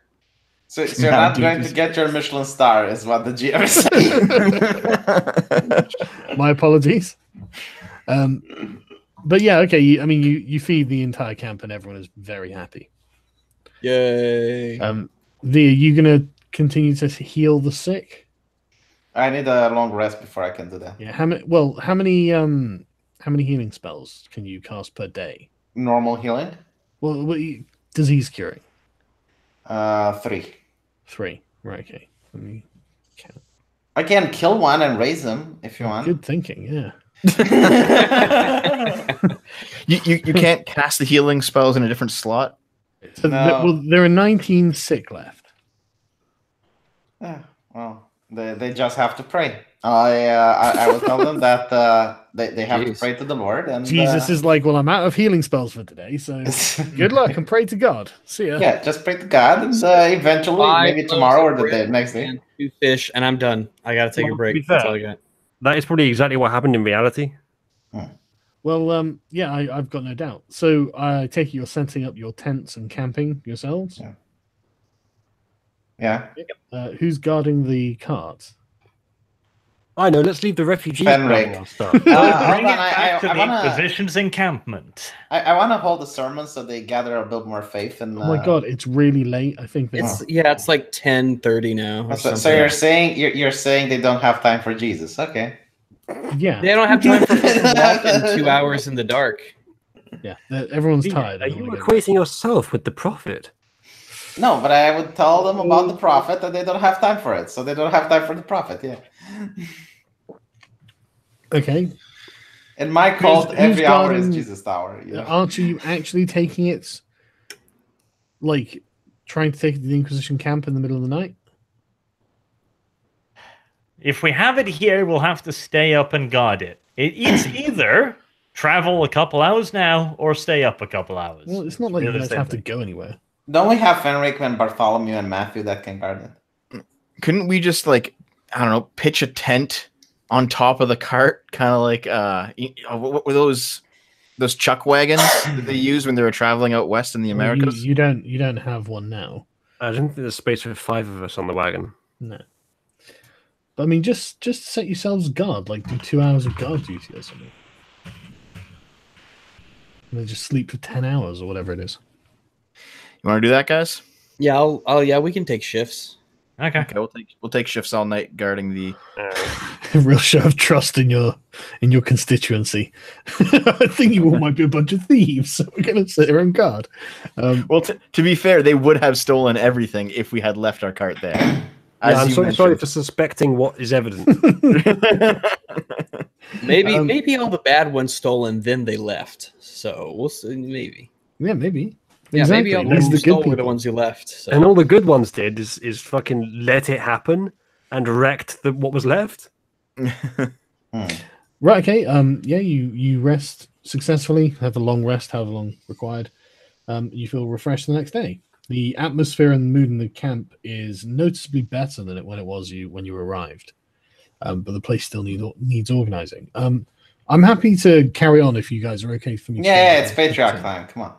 Patriarch time. Yeah. Well, yeah, I'll be like 5 minutes or so, 10 minutes. Actually, I'll be 15 minutes. So I'm going to get a cup of tea. I'm going to get some, a sandwich or something as well. So I'm back in there. Half an hour? Christmas. But decide what it is you want to do. No, we're going to see the Patriarch. So guys, let's talk about current affairs instead. I can go for about another hour. How about you guys? Yeah. Another hour's good? Mm-hmm. I am limited only by my ability to remain interested.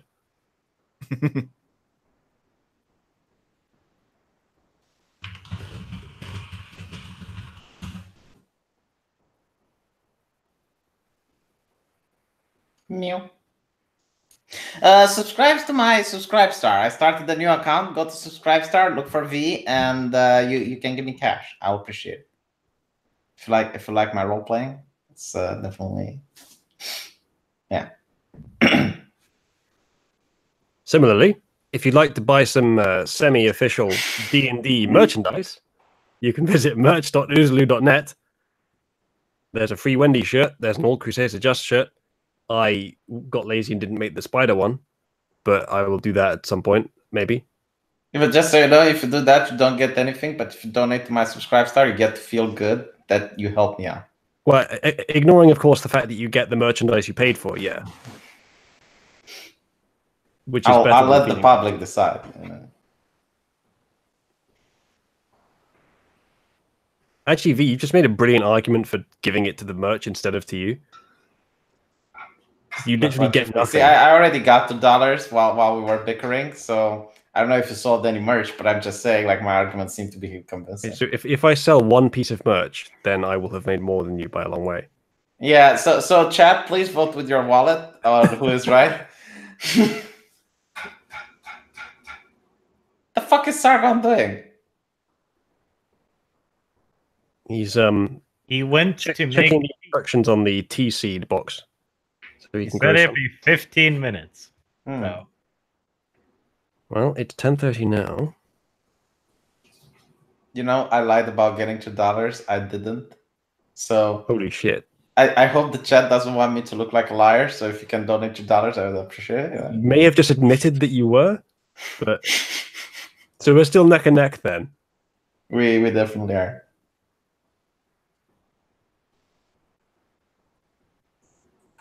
Rags, during this break, do you want to set up your character sheet? if you're there. It sounds like he's not there. How long until Subscribe Star gets killed by Amazon, though?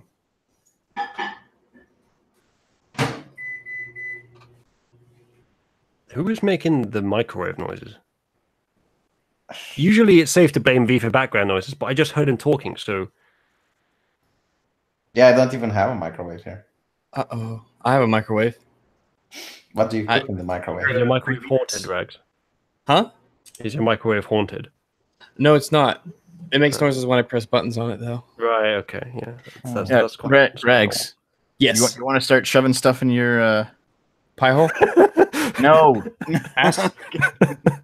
in your character sheet instead of having it all written out. So let me tell you. Shoving stuff in my character sheet instead of having it all written out. Well, no, like here, if you go to you know how you put it under the treasure tab in bio. Yeah. In order to make it clickable for easy use during the game, you got to put it in the inventory on your character sheet under core. Like I would say, there's equipment and then attacks and spellcasting. You can just add things. Okay, so I found this fucked up article, and I want to know your guys' opinion on it. Just a second, okay. Before you do that, doing things. If you drag in an item from the compendium, it will not only add it to the equipment, but also make it clickable. I'll give you a second. I recommend you do that with all your equipment. Okay, let's entertain the chat, because this is boring, the chat. There was this article, and apparently this guy went to his girlfriend, right? And he sits on the couch while his girlfriend was sleeping, and the couch breaks and falls over the cat. And apparently the cat is now in a life and death situation, like it's struggling to breathe, like its spine is broken, right? So he goes to the girlfriend, explains the situation to her, and she says, well, put the cat out of the misery, because apparently like there was nothing they could do for her. So the guy puts the cat in the microwave, right? And the girl eventually goes downstairs and just, what the fuck, throws the guys out of the house and sues the guy for animal abuse. And apparently the judge said some powerful words of wisdom. Under no circumstance is there a reason for anyone to ever microwave a cat. And I'm looking at this and I'm reading the article. It's like, what the fuck did I just read? The only thing I need to say to that is that there are about 7 to 8 billion people on this planet. Yeah. The force of probability means that kind of thing is just bound to happen at least once. No, but honestly, like I'm going to read it on my next live stream, but it's like the most what the fuck thing that I have ever read in my entire life. Spoilers for V's next live stream. Speaking of spoilers, it seems like at least some, if not all, of the Avengers cast who were quote-unquote killed will not be killed as promised. They will in fact come back. This wouldn't be such a problem. It was kind of obvious from the beginning, except that they were saying publicly, yes, these deaths are permanent. They always do that. So while I'm looking for this article, I found another one. Apparently, there's a surprisingly high number of people microwaving cats. This guy that was doing it for like 20 seconds for a YouTube video, and apparently the moron actually gave brain damage to the animal. So now he's facing jail time for animal cruelty. I'm surprised it was only that like mild. Yeah, apparently he even uploaded the YouTube video with it. Like he just microwaved it for a little bit. But obviously, like when you do that in a microwave, the cells start boiling from the inside. So he gave brain damage to the cat. Yeah, fucked up. Yeah. What the hell was he trying to achieve? I don't know. I guess views. I mean, to be honest, there's people setting themselves on fire for YouTube videos.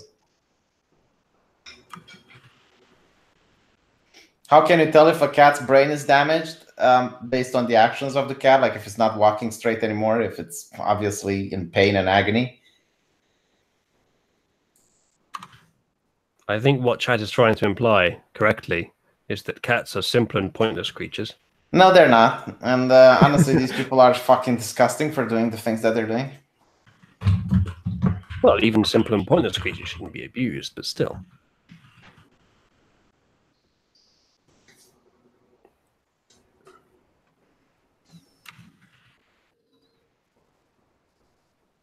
That poor microwave, though.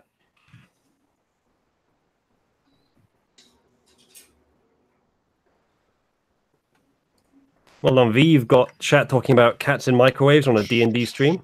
Yeah, I think my job is done here.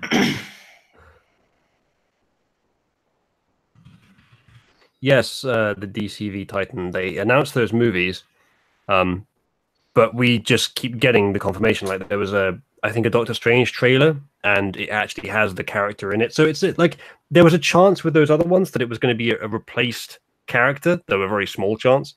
But now that we've actually seen it's the same exact character, then we know it's going to be undone. But that was easy to predict anyway. The problem was that they kept promising that it wasn't going to be that way, and we just keep getting confirmations that they were lying. I suppose they just figured that they're fucking Marvel, so they can get away with it. A man was jailed for 4 months after torturing a cat by putting it in a microwave, a tumbler dryer, and a freezer. The man had no explanation for what he did, other than the fact that he was drunk. Torva is saying, Sargon said it took 30 seconds to hear the sound of the tribal witch hit the bottom of the hole. That's 4,000 kilometers. John Wyatt, prosecuting, said Roxy had been too cold to run away when she was taken out of a freezer. The animal, which belonged to one of Sherlock's relatives, is now extremely nervous, having suffered serious mental trauma. Wait. So he put the cat in a microwave, a tumbler dryer, and a freezer, and the cat survived? I guess so. That's why he's only getting 4 months. You should get a lot more. Like the most ridiculous case of animal abuse comes from Britain. There's a woman who picked up a cat, placed it in a bin, and just left it there for like over 30 hours. Well, cats are trash, to be fair. Oh my fucking god, those are... Well, is this an issue that you're actually emotional about? Well, yeah, I mean, they're innocent creatures. Well, they're not innocent creatures. They're the nature's best predators, but still. Are they nature's best predators?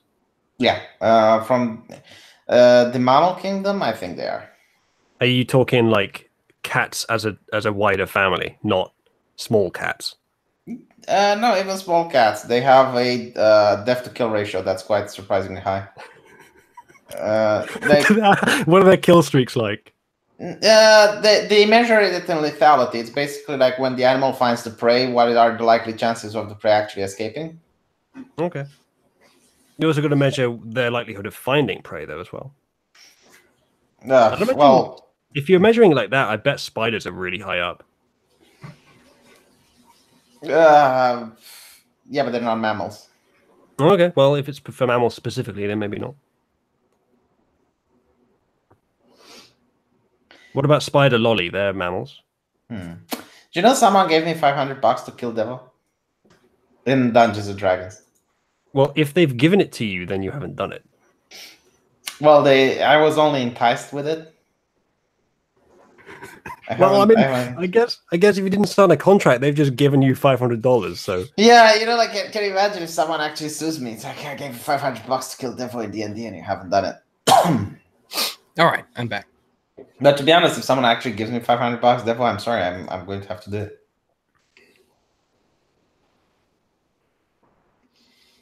Tell you what, you give me $250 of that, I'll let you kill me.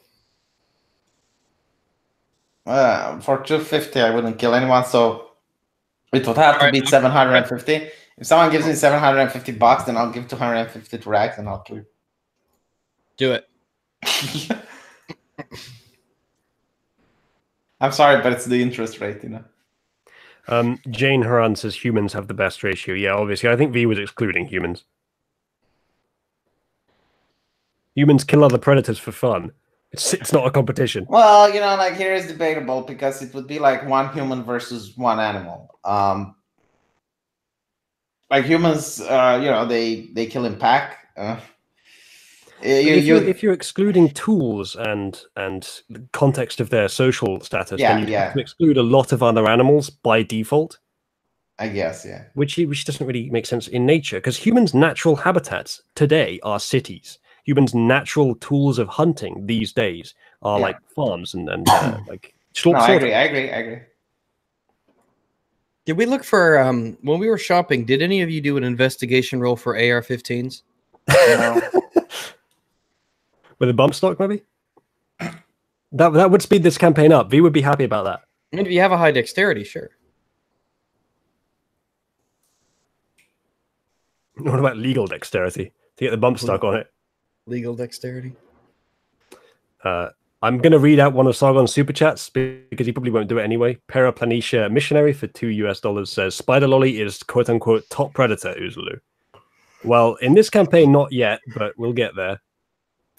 You know, I'm starting to believe the conspiracy that me and Sargon were in a homosexual relationship for 13 years because he is acting like my girlfriend. He said 15 minutes and it's been a half an hour now. He ain't the girlfriend in that relationship. It's been 11 minutes, but I get it. So, V, how many times have you eaten Sargon? I don't know. It's been 13 years. His name is Daddy Bear. How do you know this, Rags? Isn't V a scaly? Yeah. So wouldn't it be like Daddy Cobra?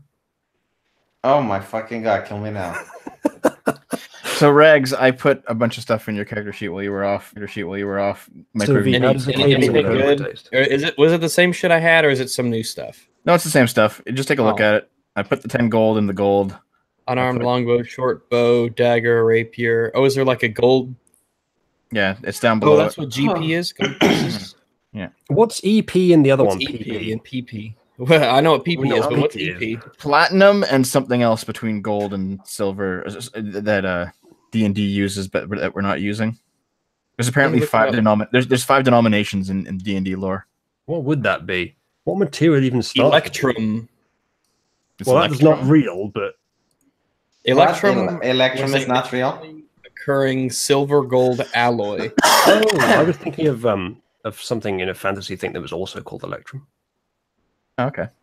Carmen Electrum. I'm so pissed off that Dota managed to fuck up its card game. Valve actually released a game called Artifact, and because it's so pay to win and pay to play, a lot of people just dropped it. It's sad. It's a good game. Yeah. Well, bad monetization schemes will ruin good games. That is absolutely true. I've heard someone argue that it's a good monetization system. Which one? Actually, it was Harmful Opinions.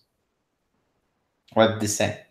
I can't remember exactly, but he said something along the lines of that the initial buy-in is actually like the value of the decks that you get, the cards that you get, and then you're paying basically what you would for a physical trading card game with all the other.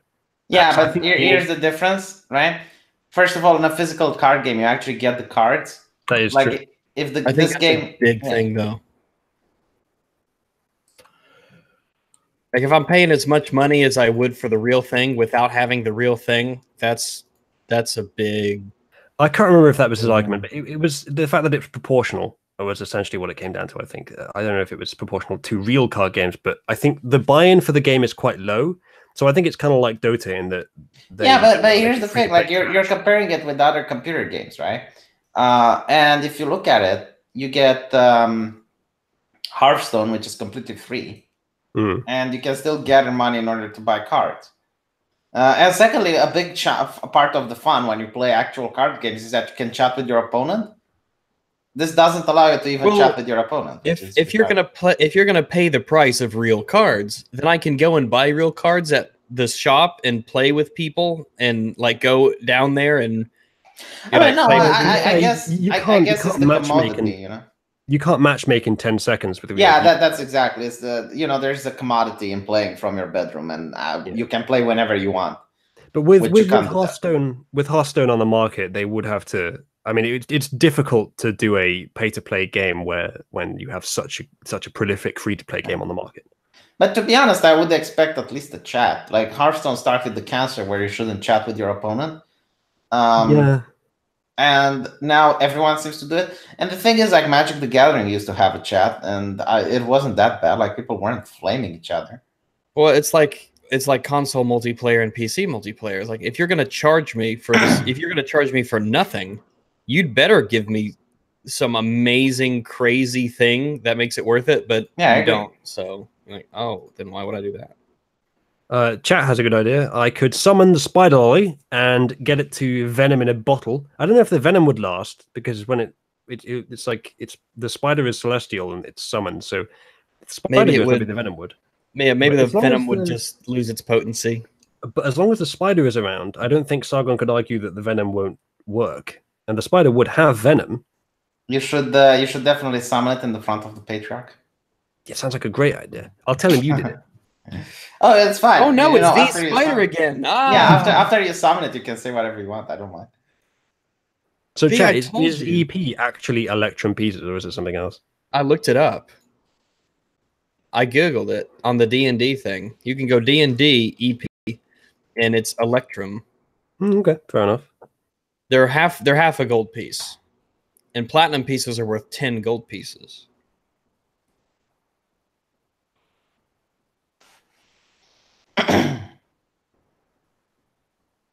So was that named Electrum long before electricity existed?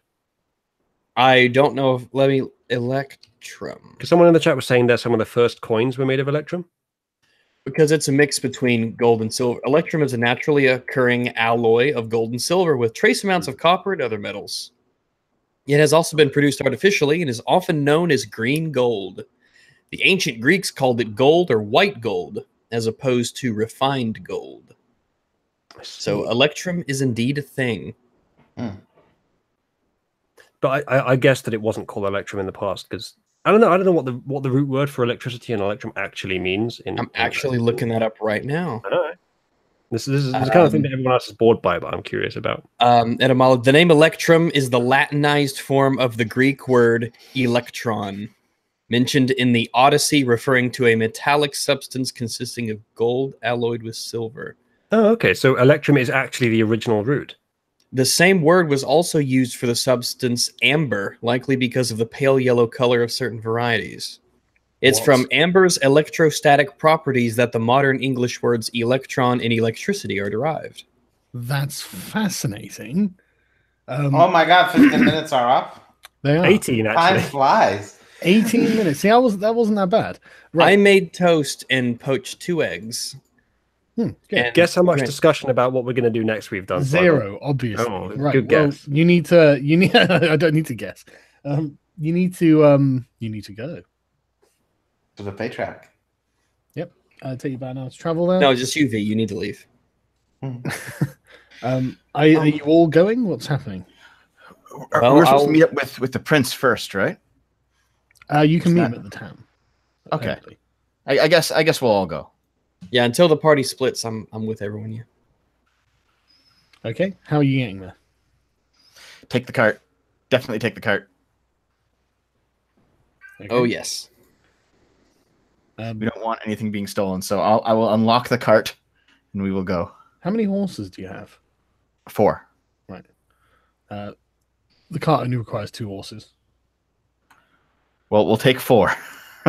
Okay. Who's riding the other 2? We can hitch them to the cart. Lord Arch. The horse is mine. I'll ride the horse with Dev. Go away. You're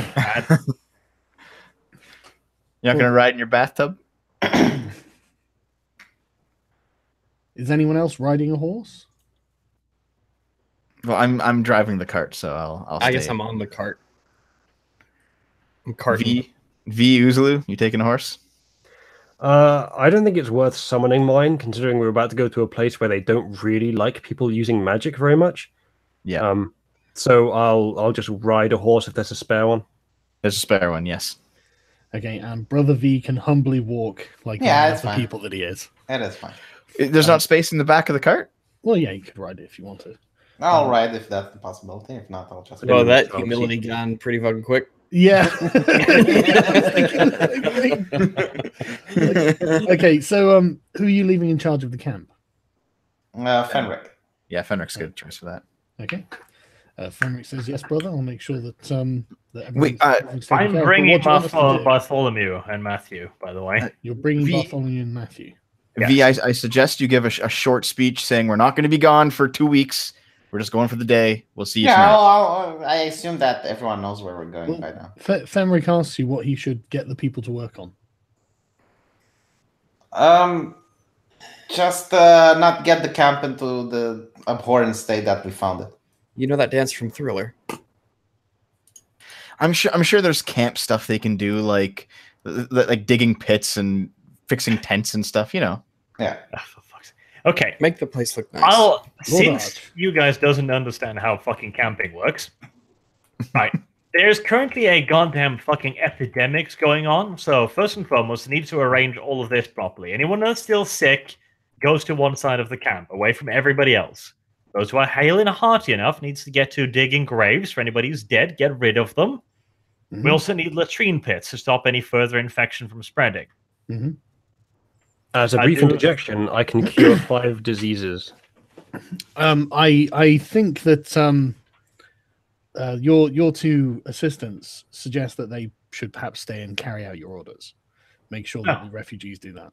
We'll do that later. I'm going to see the Patriarch now and be taken into the service of a fucking prince. I need to have some men-at-arms with me. Right, okay. My appearance is more important than everybody else's life. That's fine. I guess you can fix the problems they have when you get back. Right. Well, then, I guess the procession leaves the camp. I take it.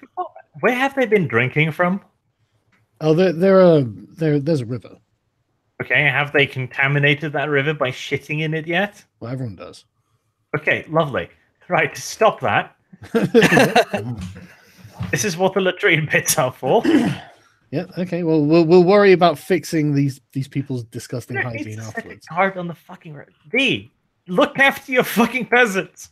Yeah, but my character wouldn't know modern medicine. And you're the Lord. Not drinking where you shit. That's not too modern.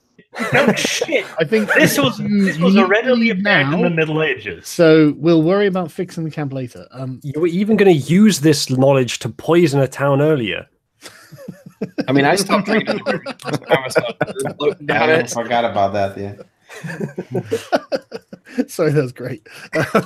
Right. Okay. Yeah. It takes you an hour to get there. Archer, I assume you're leading the procession. Yes. I will not be wearing my. Actually, is it common to wear armor at these ceremonies or fine clothing? Good clothing. You're not going to need armor. Okay. In that case, I will not be wearing the armor, but my fine set of clothes. Right. Okay. Let's hope V doesn't get us dead. Well, I mean, the GM said you're not going to need armor, so hopefully that means we're not going to need armor.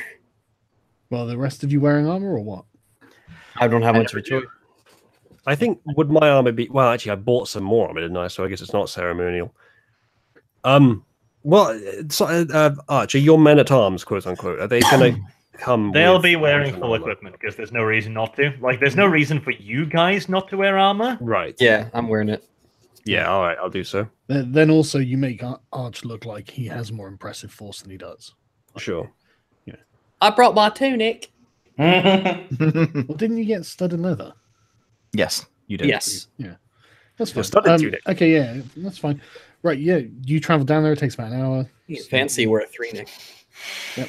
I know, it takes, yeah. You arrive at the city gates, and the guard asks you why you're here. I am here to see Prince Emmerich. On what business? On the business of entering his service. He checks a scribe next to him. The scribe nods, and he yells, "Open the gates," and the gates are opened, and you are free to enter Penderley. Hey. We go shopping now? You could, but you're probably expected at the cathedral. There's a possibility that we could ask the prince about the ring, just an aside for when we're there. Yeah, we probably should. But let's do that after the ceremony, in case this is his second or third brother, and he'll break down in tears. Sure. Right, okay. Yeah, you head to the cathedral. Who's going in? Well, all of us, but I'll go first and find Prince Emmerich. I assume we'll be like marching in formation behind him or something. Maybe not marching, but like walking like in an orderly fashion. Yeah. It's all line up. Is that how you're doing it? We're just walking desperately trying to not look like the disorganized bunch of idiots we are. Yep. Okay, that's it. With a soldierly decorum. V and I should probably bring up the rear since we're both, priestly looking. We've got 3 guys that look like standard soldiers, and then these 2 just miscellaneous amalgams of. Should we keep V outside? I'm still afraid that the Patriarch's going to see him and just fucking. I haven't been excommunicated yet. I'm like half worried that those drunken sailors have already spread the news of your miracles to half the population. The very trustworthy drunken sailors. Well, more so than you, probably. V and Dev, why don't you go and do some shopping while we attend to We could. Business. Probably cheaper markets here. Right, if they go, I'll go. Yep, you enter the cathedral and you're greeted by a few priests. You explain who you are to them, and they usher you through into the main hall that's otherwise closed off. And in there you see the Patriarch is pictured talking to Prince Emmerich. You can't hear what they're saying, obviously. They're talking quite low tones, and as you approach, they turn to face you, and the Patriarch says, "Good morning, Lord Arch." And the prince just nods, says, "Are you ready?" I am. And they begin explaining the process of the ceremony, what the purpose is, all of the sort of formalization of it and the procedure of it. Do you, Prince Emmerich, here take this vassal? Exactly. Do you cherish him? Well, no. Do you accept him as your lord and fight his fights as your fights? Things like this, blah blah blah. And then the Pope, the Patriarch, tells them that they may kiss the vassal. Basically, yeah. That's what it kind of is, isn't it? Though, I mean, that as well. And then he splashes water in your face. You say whatever words you're told to say, and there we are. And after about half an hour, you are in the eyes of the Lord, the sacred vassal of Prince Emmerich. You now have deep bonds of loyalty to him. Don't be a tart. Oh, deep in fucking deed. The prince says, okay, what's the prince actually want you to do? I suppose the prince wants you to talk to you about his new island. Lovely. That island's having a bit of an identity crisis right now, isn't it? Yes, and so he. What's the phase? He asks you to come with him so you guys can talk about it. But V, the Patriarch walks over to you and says, "Good morning. I noticed that Bishop Stavron has been in your camp." I cross myself and I say, "Yes, Your Holiness. When I got to the camp, Bishop Stavron was there tending to the sick." Is that all he was doing?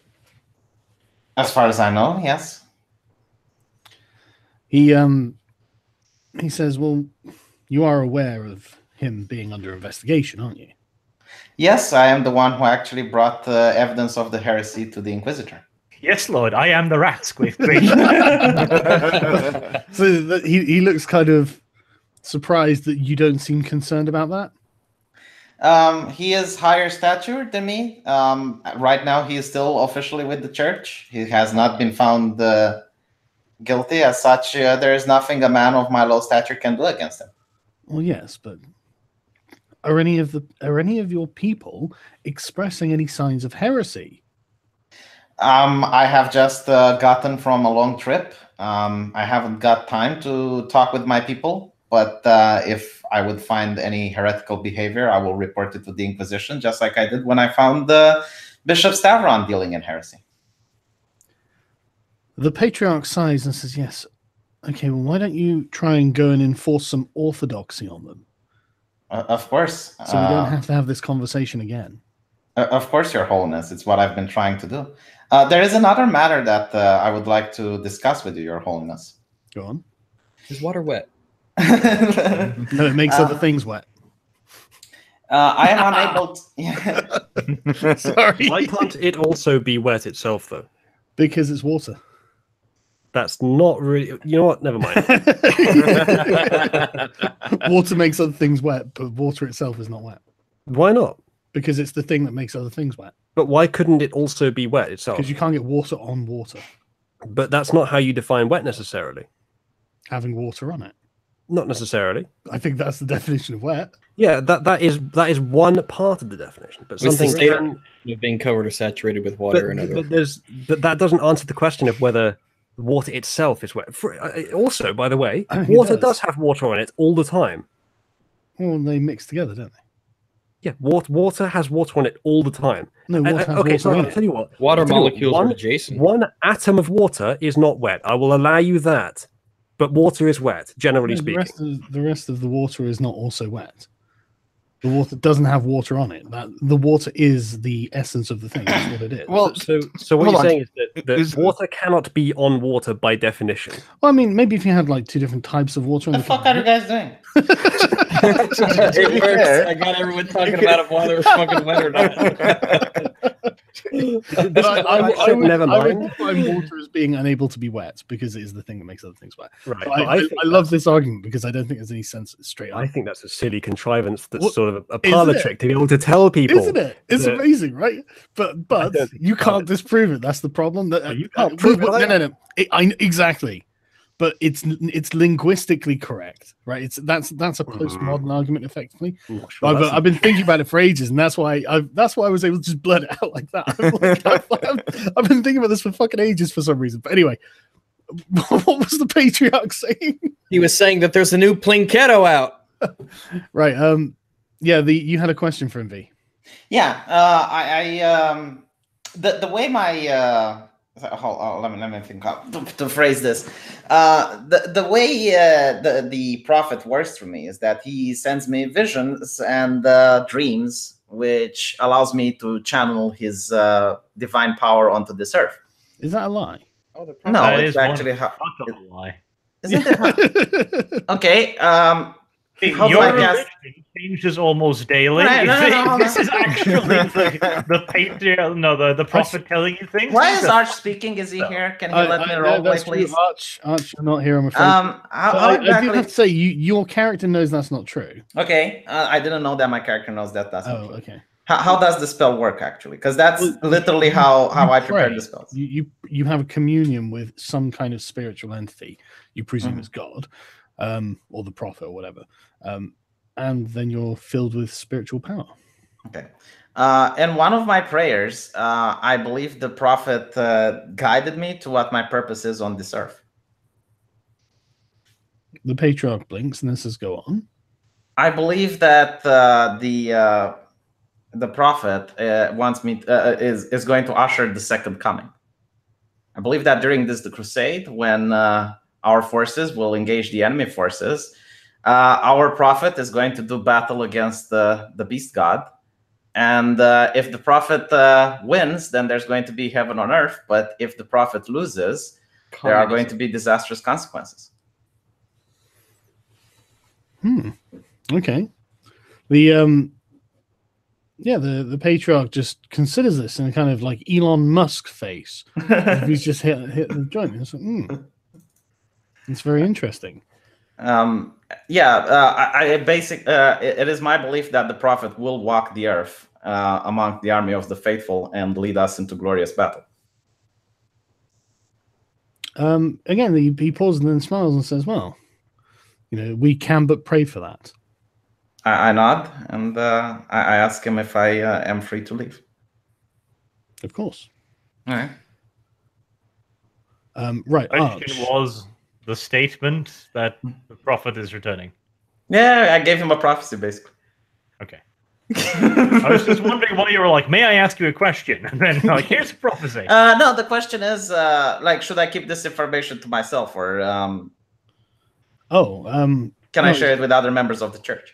Well, no. Keep that to yourself. I know. Right, Arch. Prince Emmerich would like to talk to you about your newly found and, I guess, conquered land. Of course. He asks you what you're planning to do. Oh, just to clarify first, it's north we're heading, right? The Crusade? No, it's actually west we're heading. We can't really take an army this large through the mountains. Okay, so we're going to sail along the shore. Is that it? Yes, and we're. I mean, you're probably aware that there's not like the Outer Isles is a large archipelago that's going to have to be negotiated. Mm-hmm. To sail around a particularly a particularly dense area of jungle. Could we buy a world map at some point? Yeah. Would doing that fill out the map on Roll20 for us? Probably not. Then how does that work? How does buying? Will you draw? Have you seen old maps? I know they're not that accurate, but they're better than black. Well, I have a question. Is the world flat? Obviously not. This world might be. Yeah. This is a fantasy land. The world is obviously not flat. It must be round. Oh, I see. Unlike real life. But right, so yeah, Arch, what are you doing with your fief? Well, I'll tell him that I claimed it in my own name to keep it secure for the Crusade, and obviously, by extension, now that I am your sworn man, for your sake. I feel, my lord, that this will give you an extremely valuable position in any further negotiations, shall we say, between our friendly cooperative brethren, since you will be sitting on prima real estate for a resupply base for the entire Crusade. Yeah, the prince nods, but says, "I thought it was just populated by savages, though. If there's nothing there, then we can't really use it. What's it do for us?"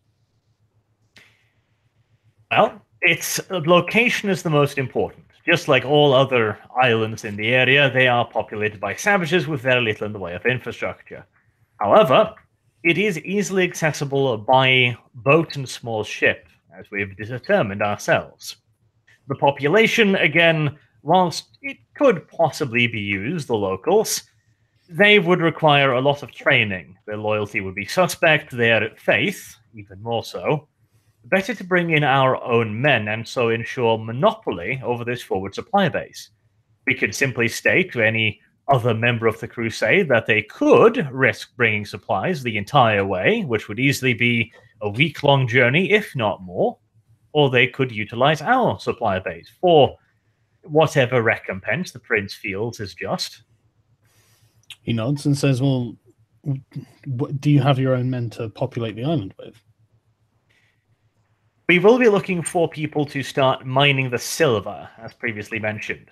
As for a full supply operation, it depends. I believe the prince should perhaps make the case to the other lords that this should be made a priority, and thusly the other lords as well might be willing to invest in this space.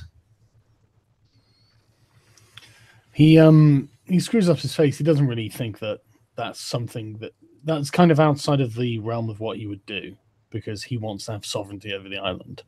Well, obviously, he still would. But you're approaching it from the perspective of a free marketeer. All trades guild monopoly. So. No. I'm trying to make it's his by right because it's mine. Yeah. So them investing is purely in the supply base. I think they wouldn't see it as an investment. I think they'd see it as a donation, like a charitable, honourable donation. I don't think they'd see it as an investment. That would be how we would phrase it to them. Like we would tell them, like you pay, you get supplies. Sorry, that was a bit out of character there, just to establish that we understood what we were talking about there. Okay, yeah, no. I'm trying to tell them in a wink fashion. You know? Right. They can be offered access to our supplies, or they can wait a week, but they'll have to pay for it. Okay, well, surely it's going to cost quite a lot of money to take supplies over there to build buildings and build docks, things like that.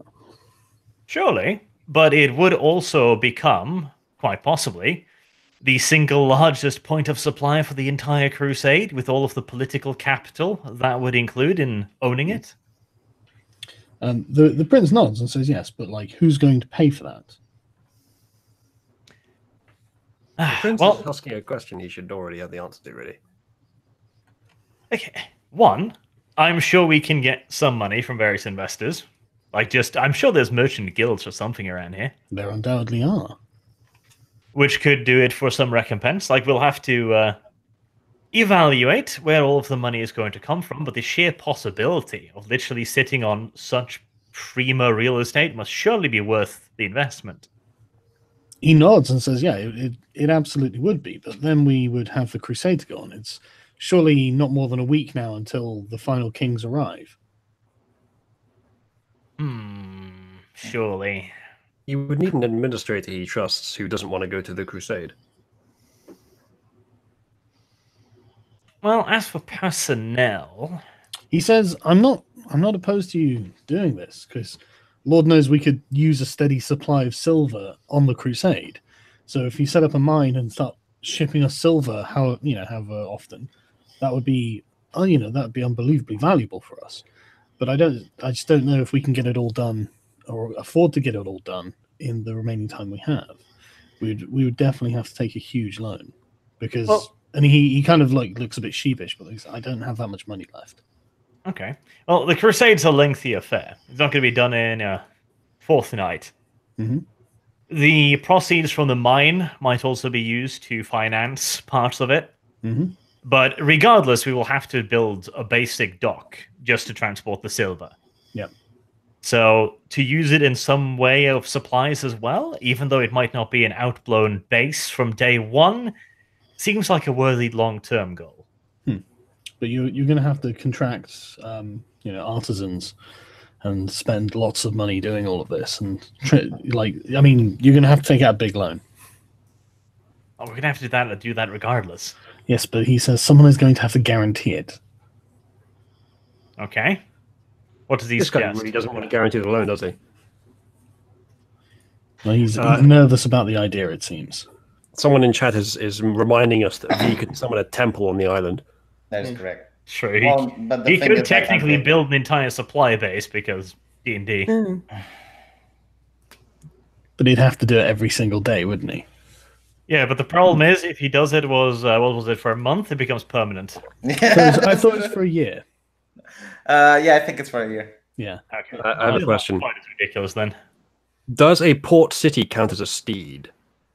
No. Probably. It is D&D 5th edition. Okay, I'll just ask him what kind of guarantor / collateral would he expect? Because regardless, we'll have to build the mine, no matter what, basically. Well, presumably he wants the island. He wants transfer. That would be the normal thing I think he would suggest. Okay, in which case I'll ask for money. Well, no, this isn't in the case that you failed to pay your debts, and. So he wants to loan me the money? No. You're going to take a loan from a merchant's guild, presumably. Uh-huh. But there's going to have to be a guarantee, and that'll be your feudal lord. And that means he gets your feudal. He gets anything you own by feudal right, effectively. Okay, but he didn't have money. Why would he set up to be the guarantee in that case? Because he would then have to pay it. I mean, he does have money. He's a prince, after all. But he's spent through a lot of his war chest. Okay. Fine, I guess. Depending on the loan we can get, that should be fine. Basically, he's probably not going to be very happy if you fail to pay the loan back. Okay, yeah, I understand. This is going to turn into Tropico, isn't it? I don't know. Probably. Apparently. This campaign is just going to be like a island management sim. I guess. But I mean, can I just mention that Arch, we're planning to do this business venture with, I assume, the workforce that we just found degenerated after like a 2-week voyage. Oh. Are we going to hire other men? Because that's going to make the loan bigger. We're going to have to hire actual specialists. Building a mine in medieval times is a highly skill-based. But what I think what Uzli means is using these people as the labor who then actually work in the mine. Obviously the people who build the mine, and any of it, it's going to be specialists. No, we would be looking for miners. The thing is, mining is a very difficult fucking task with medieval technology. These guys would must be useless. They could be trained, but yeah, I don't disagree with that as the method. Are you going to take them to the island to be farmers or something? I would probably bring them along to start some kind of basic infrastructure. Yeah, so farming and stuff like this. Better than leaving them here. Well, I guess so.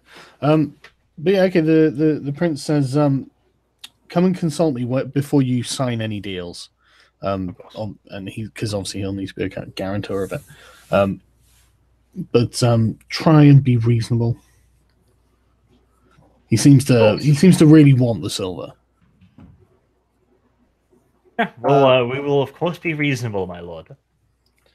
I want to send a message to what's his name, Bishop Stavron. What, you want to send a message? Yes. What, right magically, of course. Magically, right now, from within the cathedral. When I'm alone, and when you finish with Arch. Right, are we done? Or yeah, I believe you're done talking to Prince Emmerich, and he says, "Just welcome," and leaves. Okay. There's anything else, any duties or incomes or anything that is associated with this, or is this just an honorary title for the time being? Oh, what, Lord Archer? Do anything specifically? Oh well, I mean, when it's all set up, then he's obviously going to essentially tell you how much silver he's going to require and things like this. All right, no, as related to the title. Oh, not at the moment. Nothing specific. He'll send messengers if needed. All right. When he's summoning you for a battle or something. Right. Okay. Sorry, V. What did you want to do? Yeah. So I'll go in someplace private where I'll just walk around the streets or something like that after the ceremony is over. Right, and I'm trying to send a message to Bishop Savron. Okay, but okay. Right. So it's a telepathic message, and he can respond to it. He knows it's me. Right.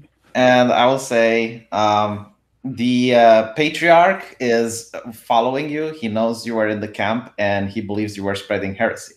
I covered for you, but be careful in the future.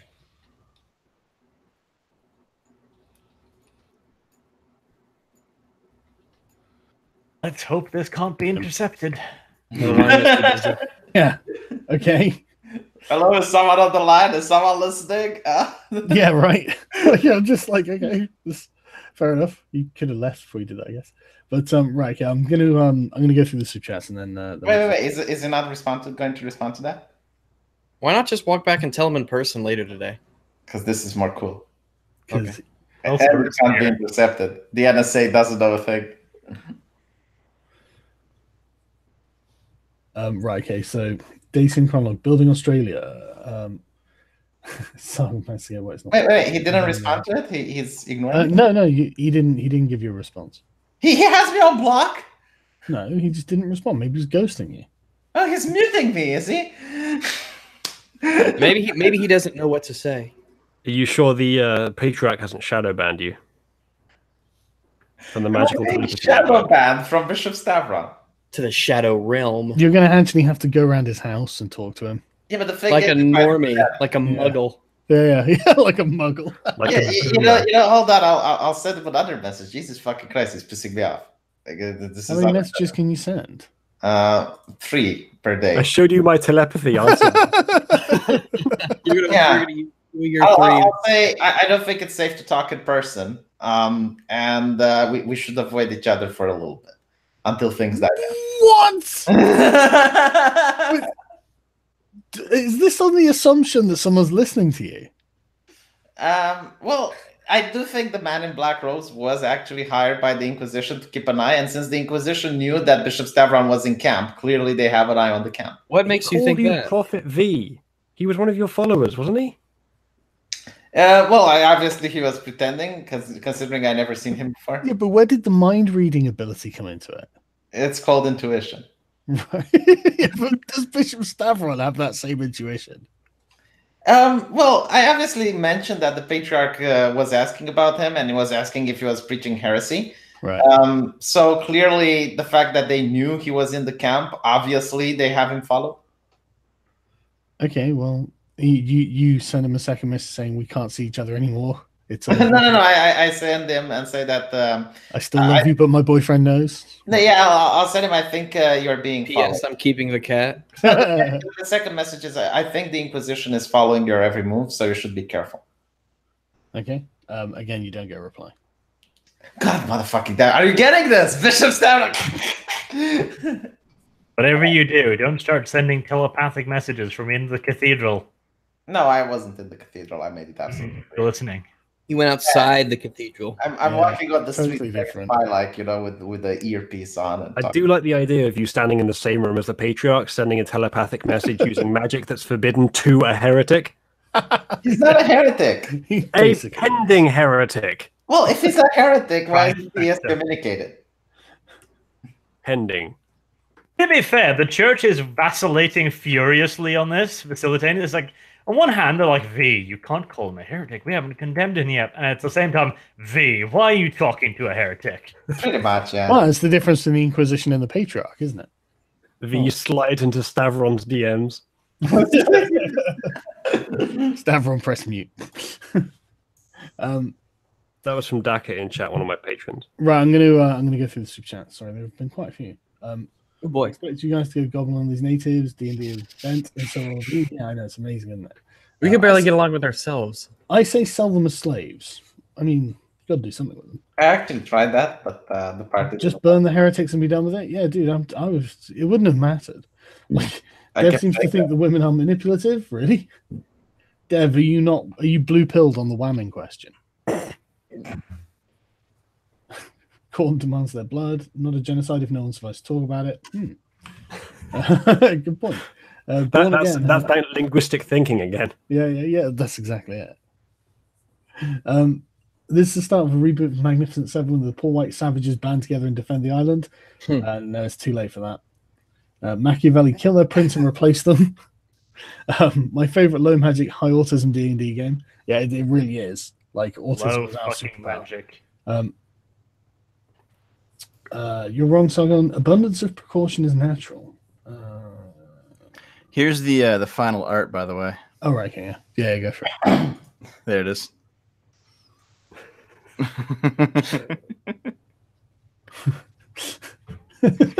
See, V is a postmodern cleric.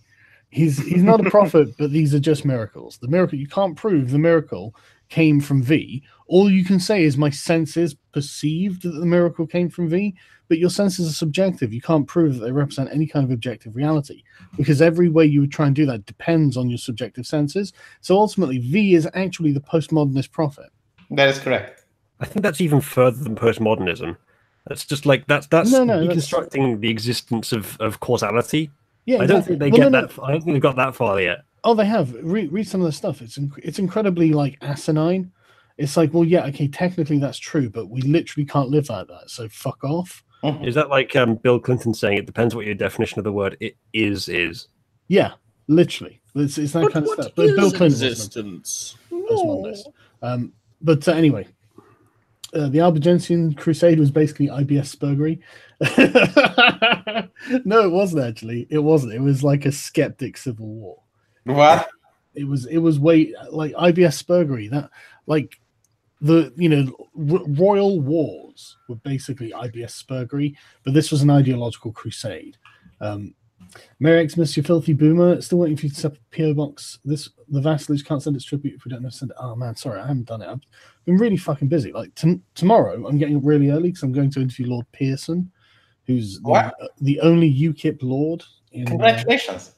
Yeah, it's going to be. Hopefully, it'll be good. He's a smart chap, and finally a real lord around here. Yeah, he's an actual lord, and it's like fucking hell. But I've been told you got kicked out of the UKIP party. I don't think they would want to kick me out. I don't see why they would. Well, they told me you're not important. They told me that. I don't speak at the thing. But Mauritius Struggle said. I've spoken to Mauritius Struggle, man. I think he's all right at the moment. But Tildir, come on. Yeah,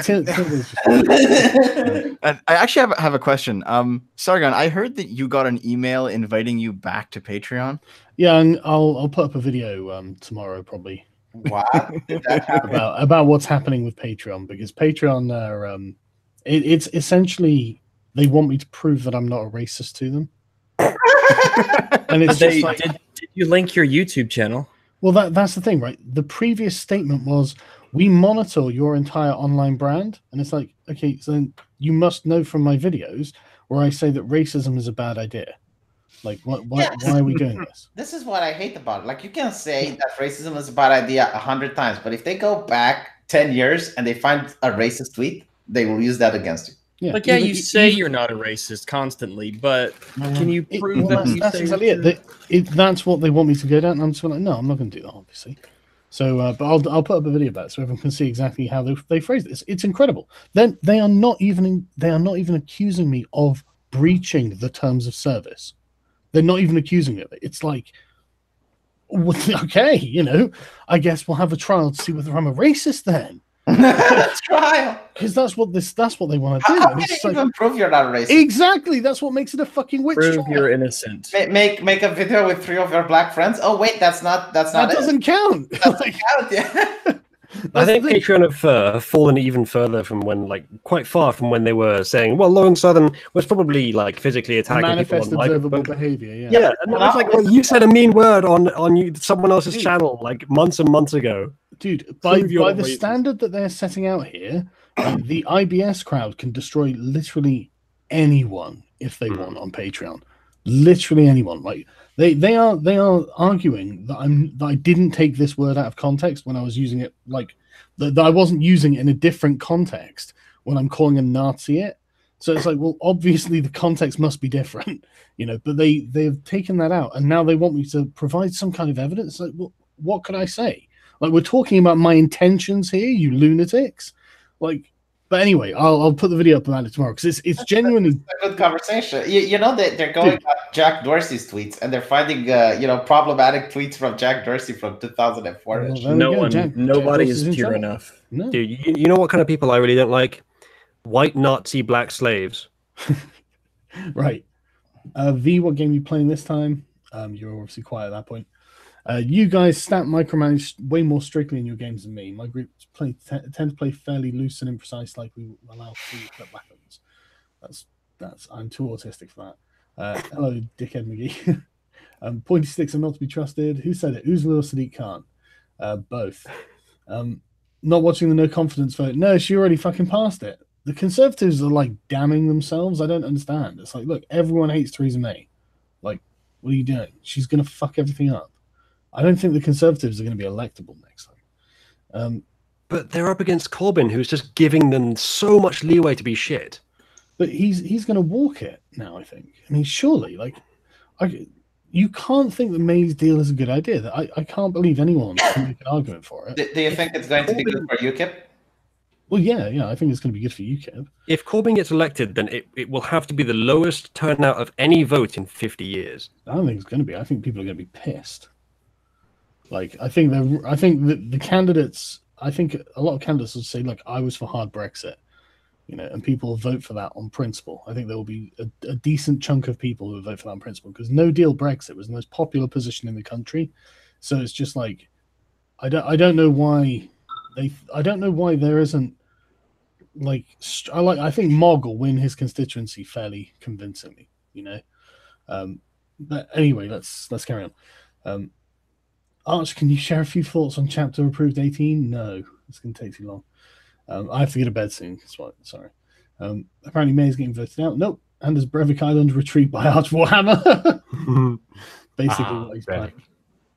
Theresa, Brexit in our time, May. That's awesome. V pissed off the captain. V has made a gypsy camp.